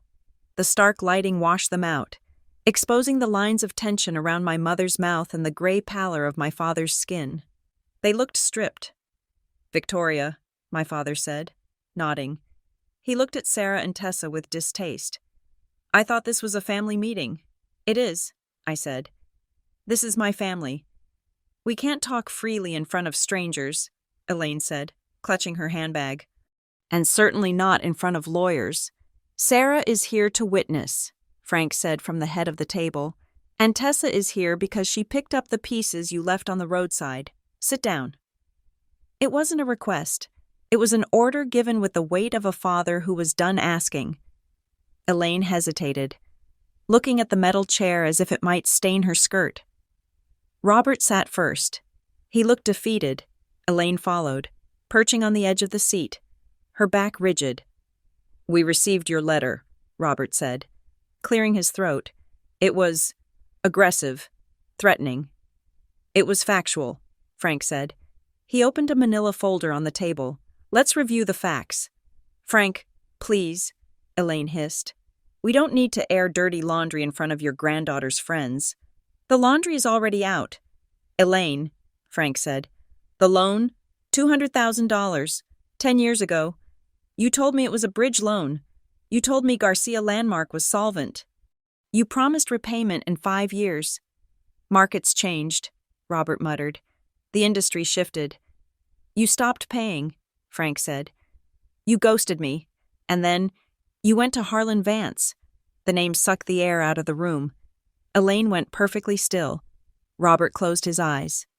"We had to," Robert whispered. "We needed liquidity." "You sold a 40% stake of your company to a loan shark in a tuxedo," Frank said. "And you hid it. You kept playing the part of the wealthy socialites while Vance held the leash. And the agreement says if there is any public sign of financial distress, any lawsuit, any bankruptcy, any scandal, Vance takes the rest. He takes the house. He takes the brand. He takes it all." "It is a standard clause," Elaine said quickly. Her voice was high, brittle. "It is just business protection." "It is a trap," Frank said. "And you walked right into it." He pulled a single sheet of paper from the folder. It was a photocopy. "But that is not the worst part," Frank said softly. "I could forgive the money. I could forgive the stupidity. But I found this in the file you gave me 10 years ago. It was buried in the appendix of your business plan." He slid the paper across the table to me. I looked at it. It was a document titled Garcia Legacy Succession Plan. It was dated 3 years ago, in the event of the principal owner's incapacitation or restructuring. The silent partnership equity shall be guaranteed by the assets of the Victoria Garcia Trust, represented herein by the borrowers as a secured future asset. I stared at the words. "There is no trust," I said, looking up. "I don't have a trust." "No," Frank said, his eyes hard on Robert. "But they told Vance you did. They told Vance that their daughter was the safety net. They used your name, your imaginary future wealth, to convince a predator that his investment was safe. They tied you to their debt without you even knowing it." I felt the room tilt. They hadn't just neglected me. They had sold shares in a version of me that didn't exist to secure a loan I would never benefit from. "You used me as collateral," I said. My voice was quiet, but it echoed in the empty hall. "It was just paper," Elaine cried out. "It didn't mean anything. Victoria, we knew we would pay it back before it ever mattered. It was just to calm Harlan down. He likes to see lineage. He likes to see that the family is committed." "Committed?" I asked. "You committed me to a shark." "We were protecting the legacy," Elaine shouted. She stood up, her chair scraping loudly against the floor. "Everything we did was for you. Who do you think inherits the business? Who gets the house? We were trying to keep it intact so you wouldn't be left with nothing." "I am left with nothing now," I shouted back. "I am living in a guest room. I am fighting for my daughter. And you are helping my ex-husband take her away." Because you are dangerous, Elaine screamed. You are reckless. You crash cars. You create scenes. If you bring that chaos into our lives, Harlan finds out. If Harlan finds out we are unstable, he calls the loan, and then we have nothing. Nothing. She was panting. Her chest heaved. The truth was finally on the table, ugly and breathing. So that is it, I said. The night of the accident, I looked at Robert. He was staring at his hands. Tell me, I said to him. Tell me why you didn't come. Robert looked up. His eyes were wet. Elaine panicked, he said softly. Robert, Elaine warned. No, Robert said. He sounded tired. She deserves to know. He looked at me. When you called, Robert said, and said you were at the hospital, that police were there, that insurance was involved. Your mother started shaking. She said if we went there, if we put our names on the discharge papers, it creates a record, a police report with the Garcia name, a hospital bill linked to our address. She said if Harlan's people saw a police report, they would start asking questions. They would ask why our daughter was in a wreck. They would ask if we were liable. It would have been the first domino, Elaine whispered, sitting back down. If they look at you, they look at us. If they look at us, they see the debt. If they see the debt, we lose the house. So you left me there, I said. You left a 3-month-old baby in a car seat in a trauma ward because you were afraid of a background check. We thought you would figure it out, Robert said weakly. You always figure it out, Victoria. We didn't think... You didn't think I would survive, I said. Or maybe you hoped I wouldn't. It would have been cleaner, right? A tragic accident is easier to spin than a messy daughter. The silence that followed was heavy. Tessa shifted in her chair, her face a mask of disgust. Sarah was writing furiously on her notepad. I have spent my whole life trying to be what you wanted, I said. I felt a strange calm settling over me. I got the grades. I married the man you liked. I bought the right clothes. I thought if I was perfect enough, you would finally feel safe. I thought you were hard on me because you wanted me to be strong. I looked at Elaine. But that wasn't it. You didn't love me. You loved the idea of me. You loved the version of me that looked good on a Christmas card. The minute I became real, the minute I bled, the minute I failed, the minute I needed help, I stopped being your daughter and started being a risk. That is not true, Elaine said. Her voice wavered. We love you. Conditional love isn't love, Mom, I said. It is a transaction, and I am done paying the bill. Elaine's face twisted. The fear turned into anger, the only defense she had left. You are ungrateful, she spat. We gave you everything, the schools, the connections, and now you are going to destroy it? You are going to burn down your own inheritance to punish us? She pointed a manicured finger at Frank. And you? She snarled at him. You are enjoying this, aren't you? Watching us squirm? You always hated that we made something of ourselves. You wanted us to stay small. Just like you. Frank didn't yell. He didn't stand up. He just looked at her with a profound, crushing disappointment. I never wanted you to be small, Elaine, Frank said. I wanted you to be good. There is a difference. Elaine stopped. The quietness of his voice hit her harder than a shout. She looked at Robert, but he wouldn't meet her eyes. She looked around the plain, scuffed room, and for the first time, she looked small. Frank placed his hands on the table. Here is how this ends, Frank said. I am done protecting you. He continued. I am done hiding your secrets to save your pride. You have 2 choices. He held up one finger. Choice 1. You acknowledge the debt. You acknowledge the lies. You stop manipulating Victoria's custody case immediately. You retract your statements to Nathan's lawyer. You tell the Sterling family the truth about the rumors, and you start paying me back. I don't care if you have to sell the Mercedes. I don't care if you have to sell the house and move into a condo. You pay me back what you took. He held up a second finger. Choice 2. You walk out that door, and tomorrow morning, Sarah files a motion for full financial discovery in the custody suit. She subpoenas the Garcia landmark books. She subpoenas the Vance agreement. She subpoenas the fraud regarding the Victoria Garcia Trust. It all goes into the public record. Harlan Vance reads it in the newspaper. And you lose everything anyway. But you lose it with the whole world watching. Elaine turned pale. She looked at Robert. "We can't sell the house," she whispered. "The market is down. We have equity issues." "That is not my problem," Frank said.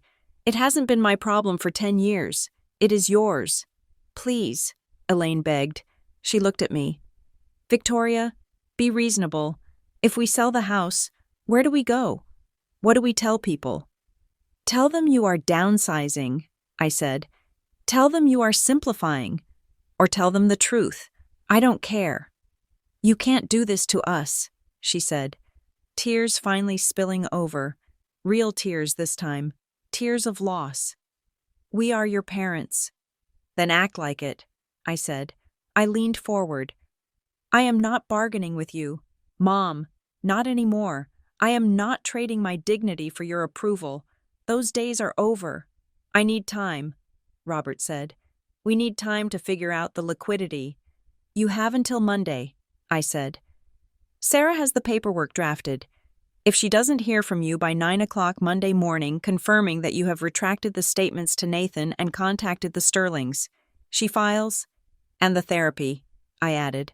Elaine blinked. "What?"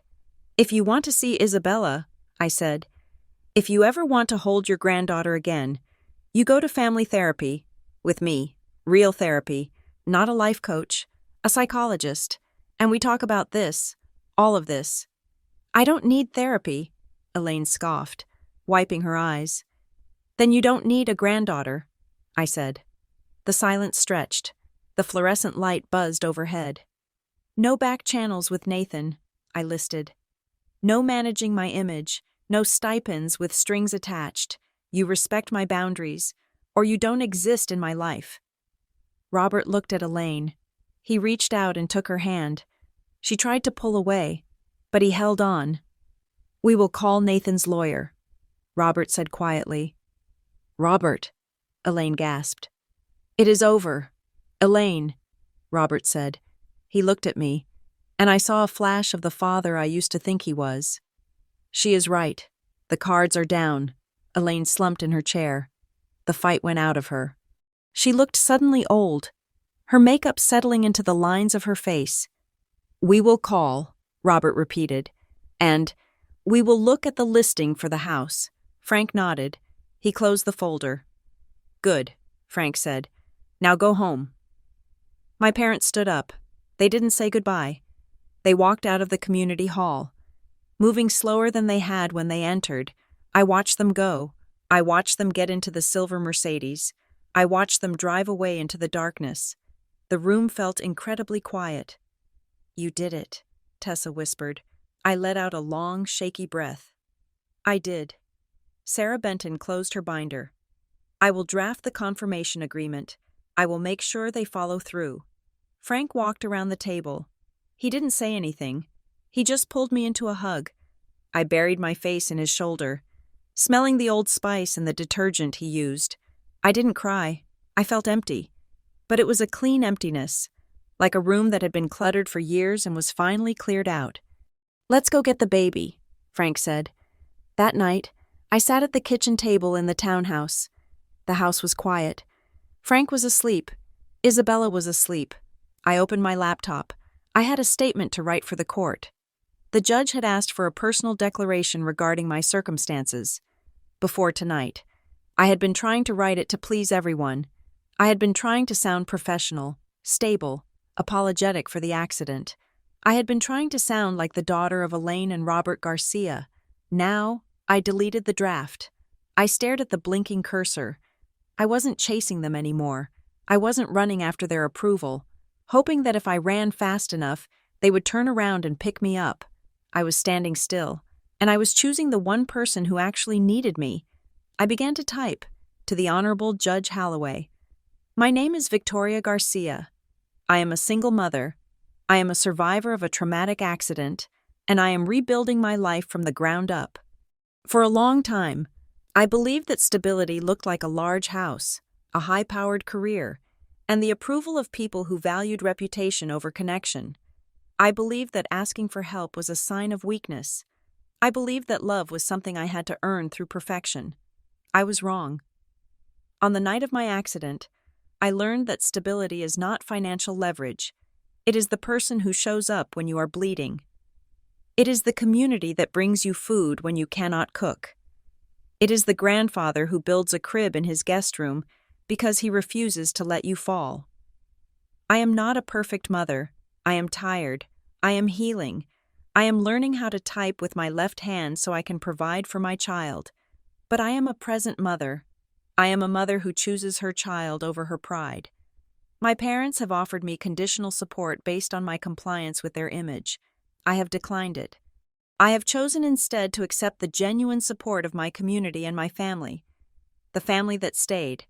I am asking the court to judge me not by the car I drive or the zip code I live in, but by the love I provide to my daughter.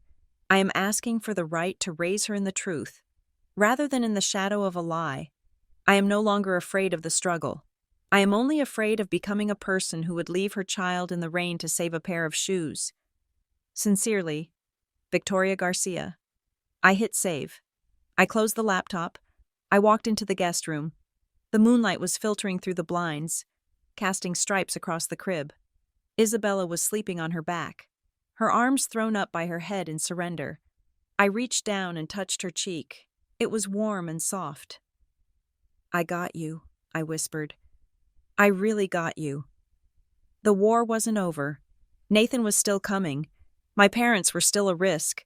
The job was still gone. But the fear, the paralyzing, desperate fear of being alone, was gone. I wasn't alone. I was the wall, and nothing was getting past me. The courtroom for the final hearing felt different than the first time. The air was heavier, charged with the static electricity of a storm that had been brewing for weeks. I sat at the mahogany table next to Sarah Benton. My hand, still in its brace, rested on the cool wood. I was not shaking this time.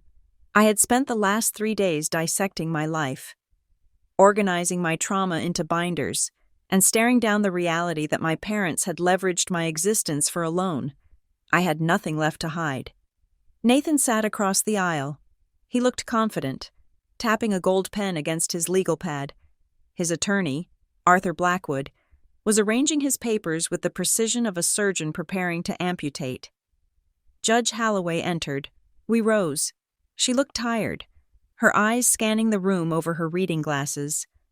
"We are here to conclude the matter of custody regarding the minor child, Isabella Hale," she said. "Mr. Blackwood, you may proceed with your closing arguments." Blackwood stood up. He buttoned his suit jacket. He didn't look at me. He looked at the judge. "Your Honor," Blackwood began, his voice smooth and resonant, "we have heard a great deal about emotion in this case. We have heard about car accidents and family squabbles. But the court's duty is not to adjudicate feelings. It is to ensure stability." He walked toward the bench. "Ms. Garcia presents a narrative of resilience, and while that is admirable, we must look at the facts. She is unemployed, facing a demotion or termination. She is residing in a guest room in a low-income neighborhood, and her primary support system is a 78-year-old man living on a fixed income." Blackwood turned to point at Frank, who was sitting in the gallery, his hands folded in his lap. "Mr. Garcia is a commendable grandfather," Blackwood said, his tone dripping with patronizing respect. "But he is nearly 80. His support is, by definition, temporary. When nature takes its course, and it will, Ms. Garcia will be left alone, with no resources, no housing, and no stability. Mr. Hale offers a permanent solution, a home, a staff, a future that is not dependent on the health of an elderly relative." The words hit their mark. Temporary. It was the fear that kept me up at night. Frank was mortal, and without him, I was untethered. Sarah stood up. She didn't use rhetoric. She used weight. She lifted the binder we had prepared. the one filled with affidavits from the nurses, the neighbors, the community that had stitched me back together. "Your Honor," Sarah said, "Mr. Blackwood defines stability as a bank balance. We define it as a safety net. Yes, Frank Garcia is 78, but the network he has built around Victoria is timeless. It is a community of 20 people who have sworn to support this child. And regarding the permanence of Mr. Hale's solution, money can disappear overnight. Character does not," she paused. "We have also subpoenaed the financial records of the maternal grandparents, who are Mr. Hale's primary character witnesses," Sarah added. "If the court wishes to discuss true instability, we are prepared to open those files." Blackwood stiffened. He knew what was in those files. He knew about the debt.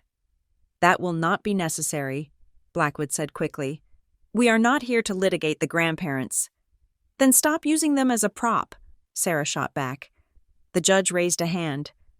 "Counsel, approach." Before they could move, the heavy double doors at the back of the courtroom swung open. Every head turned. It was my parents. Elaine and Robert Garcia walked into the room. They looked different than I had ever seen them. My mother was not wearing her usual armor of bright silk and statement jewelry. She wore a simple gray dress.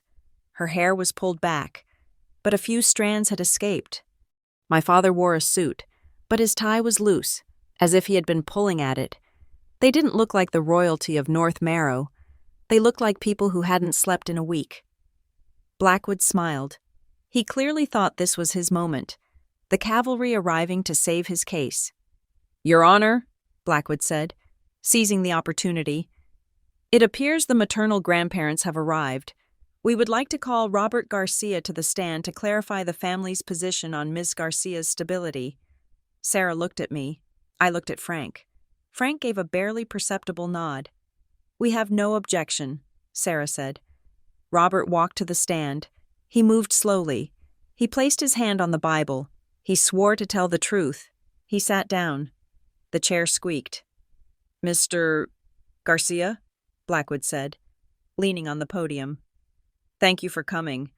I know this is difficult. Can you please tell the court about your daughter's current situation? Would you agree that she is overwhelmed?" Robert looked at Blackwood. Then he looked at Nathan. Then, slowly, he turned his head and looked at me. His eyes were red-rimmed. There was no arrogance in them, only exhaustion.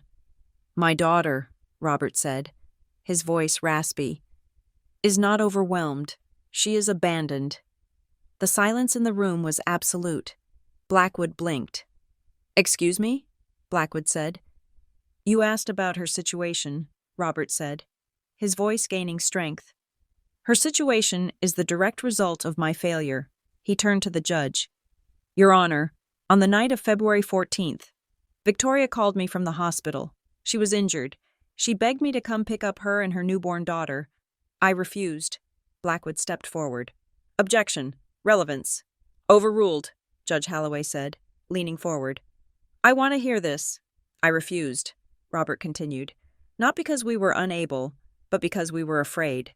My wife and I have been hiding a significant financial insolvency for 10 years. We were terrified that if we involved ourselves in a police matter, if our names appeared on a hospital discharge during a crisis, it would trigger an audit by our creditors." He took a breath. It sounded like a rattle in his chest. "We left our granddaughter in a trauma ward to protect our credit score, and then, when Victoria survived, we tried to help Mr. Hale take custody because we needed her to be quiet. We needed her to be invisible so no one would look at us." He looked at me again. "It was wrong," Robert said. He didn't say it with drama. He said it like a man stating the time of day. "It was a moral failure. Victoria is the only stable person in this family. She is the only one who told the truth." Nathan's face had gone white.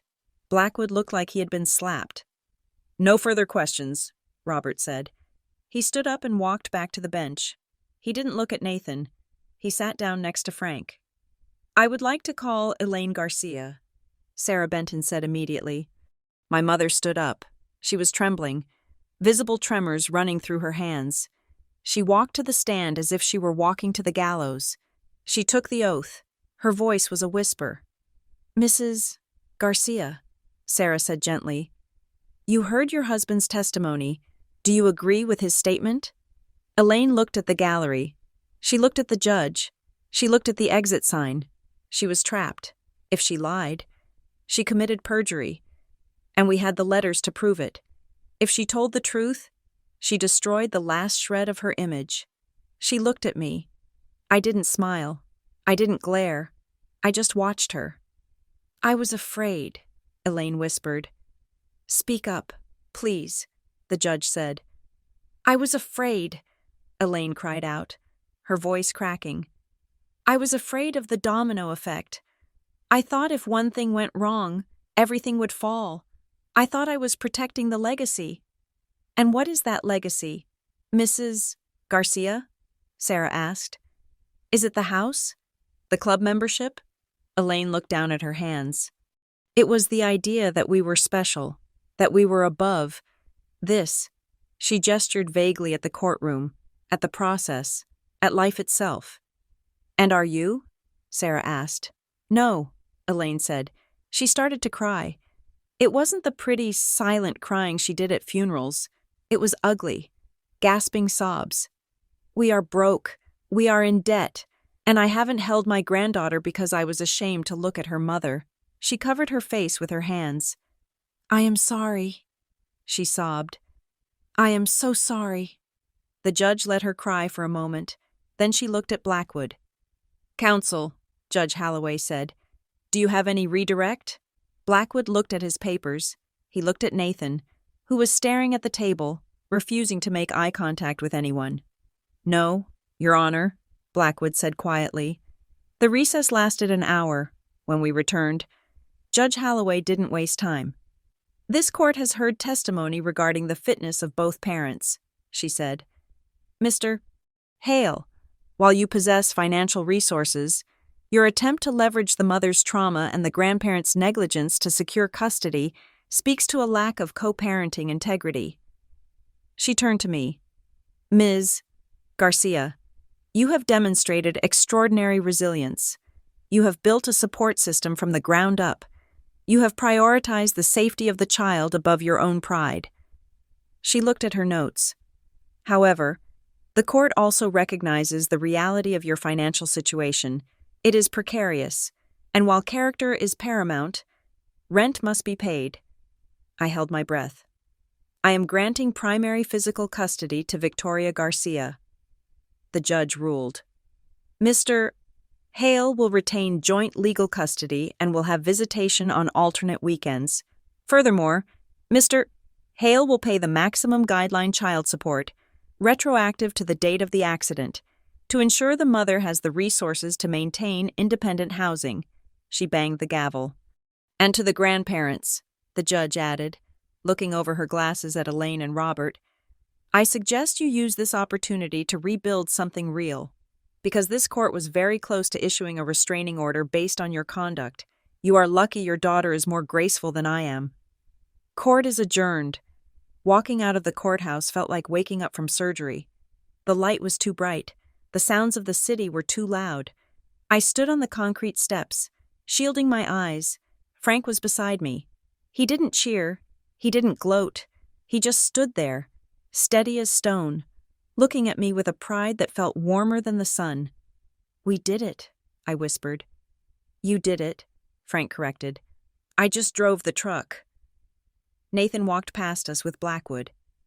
He didn't stop. He got into his car and drove away. He would be back. He was the father, and he would always be a part of the equation. But the power dynamic had shifted. He knew he couldn't break me. Then, the doors opened again. My parents walked out. They stopped a few feet away. Robert looked drained. His shoulders slumped. Elaine looked raw. Her makeup was gone. Her eyes were swollen. She looked at the car seat carrier I was holding. Isabella was awake, kicking her legs. Elaine took a step forward, then stopped. She looked at me, waiting for permission. I looked at her. I saw the woman who had criticized my weight.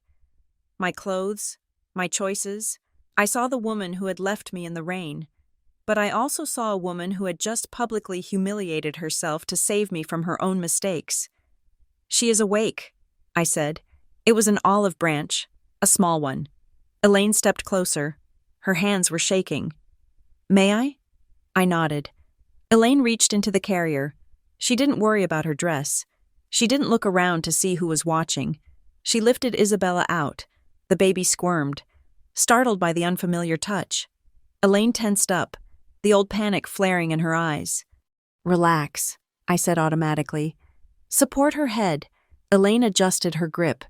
She pulled Isabella close to her chest. She buried her nose in the baby's neck. "She smells like you did," Elaine whispered. "When you were this small?" Robert put his hand on Elaine's back. He looked at me. "Thank you, Victoria." "I didn't do it for you," I said. "I did it for her. She deserves to know where she comes from, even the messy parts." Elaine looked up. Her eyes were wet again. "What happens now?" "Now you go home," I said. "You figure out the house. You figure out Vance. You pay Grandpa back." "We will," Robert said. "I already called a realtor." "And Mom?" I said. Elaine looked at me. "Therapy," I said. "Tuesday at 4. I will text you the address." Elaine nodded. She didn't argue. She kissed Isabella's forehead and gently placed her back in the carrier. "Tuesday," she said. They walked to their car. It was still a Mercedes, but it looked just like a car now, not a chariot. Just metal and glass. I watched them drive away. I felt a vibration in my pocket. I pulled out my phone. It was an email from Margot Lyle. Subject: Restructuring, update Victoria. I wanted to let you know before the official announcement. The partners have decided to move forward with the restructuring of the Crisis Management Division. Your position is being eliminated. We can offer you a role as a junior copywriter. Effectively immediately. It comes with a salary adjustment of minus 40%. If you choose not to accept, we will process your severance. Let me know by end of day. I stared at the screen. I had won the custody. I had forced my parents to tell the truth. I had survived the crash, but the cost was still being tallied. My career, the one I had built while balancing a marriage and a divorce, was gone. The client fallout from the rumors my parents started had done its job. I felt a wave of fear. How would I pay rent on a junior salary? How would I pay Sarah Benton? Then I looked at Frank. He was watching me read the email. He knew. "Bad news?" he asked. "I got demoted," I said. "Or fired, depending on how I answer." Frank looked at the courthouse behind us. He looked at the baby. "You know," he said, "I have been thinking, that ledger, the one with the loan details." "Yeah?" "I own 40% of Garcia Landmark," Frank said. "Technically, until they pay me back." I looked at him. "So?" "So," Frank grinned, a mischievous glint in his eye. "I am a silent partner, but maybe I don't want to be silent anymore. Maybe I want to appoint a proxy to sit in on the board meetings and make sure they are actually restructuring properly. Someone who knows PR. Someone who knows how to manage a crisis." My mouth fell open. "Grandpa, you want me to work for them? For Mom and Dad?" "I want you to manage your asset," Frank said. "It is your inheritance, Vic. If we are going to save it from Harlan Vance, we need someone smart running the show. And I can't think of anyone smarter than the woman who just beat them in court." I laughed.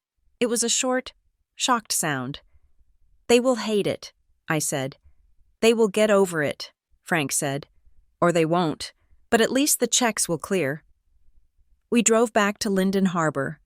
The sun was setting, casting long, golden shadows across the vinyl siding of the townhouse. That evening, the house was quiet. I was in the kitchen, chopping vegetables for dinner with my left hand. My wrist was aching, but it was a good ache, a healing ache. Frank came in. He had a folder in his hand. Not the loan folder, a new one. He sat down at the table. "Victoria," he said, "sit for a minute." I wiped my hands and sat down. "I went to see my lawyer yesterday," Frank said. while you were at the pediatrician. Why? I asked. Is everything okay? I am fine, Frank said. But I am 78. And Blackwood was right about one thing. I am not going to be here forever. My chest tightened. Don't say that. It is the truth, Frank said. And we deal in truth now. He opened the folder. I updated my will, and I set up a trust for Isabella. It is not much.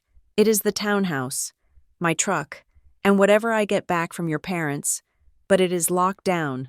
No one can touch it but you. He looked at me, his face serious. I need to know you are going to be okay. Vic, I need to know that when I go, you aren't going to slide back. You aren't going to let them make you feel small again. I looked at his hands, the hands that had built the crib, the hands that had held mine in the hospital, the hands that had signed away his retirement to save his son. I reached out and took his hand. It felt like leather and warmth. I am not going back, I said. I promise. Good, Frank said. He closed the folder. Because you are the matriarch now. You are the one who sets the standard. You are the one who breaks the cycle. I looked over at the living room, where Isabella was sleeping in the playpen. I thought about the last 6 weeks, the crash, the rejection, the fear, the fight. I realized that the accident hadn't just broken my car. It had broken the cage I had been living in. I had spent my whole life trying to be the perfect Garcia daughter. Now, I was just Victoria, and Victoria was enough. I got this, Grandpa, I said. Frank smiled. It was the smile he had given me in the hospital parking lot. The smile that said, I know. I know you do. Kid, he said. Now, is that stew burning? I laughed and ran to the stove. The smell of burning onions filled the kitchen, mixing with the smell of old paper and peppermint tea. It wasn't perfect. It wasn't polished. But it was real. And for the first time in my life, I was exactly where I was supposed to be. Thank you so much for listening to My Parents Refused My Newborn. During my car accident, what Grandpa told them changed everything. This story was a journey through betrayal, resilience, and the power of finding the family you need, not just the one you were born into. I hope Victoria's strength resonated with you. I would love to know where you are listening from. Please leave a comment below with your country or city. It is always amazing to see how far these stories travel. If you enjoyed this story, please make sure to subscribe to Revenge Stories so you never miss an episode. And don't forget to share your thoughts in the comments in English. Did Elaine deserve a second chance? Would you have taken the job managing the family business? I can't wait to read your opinions. Until next time, stay strong.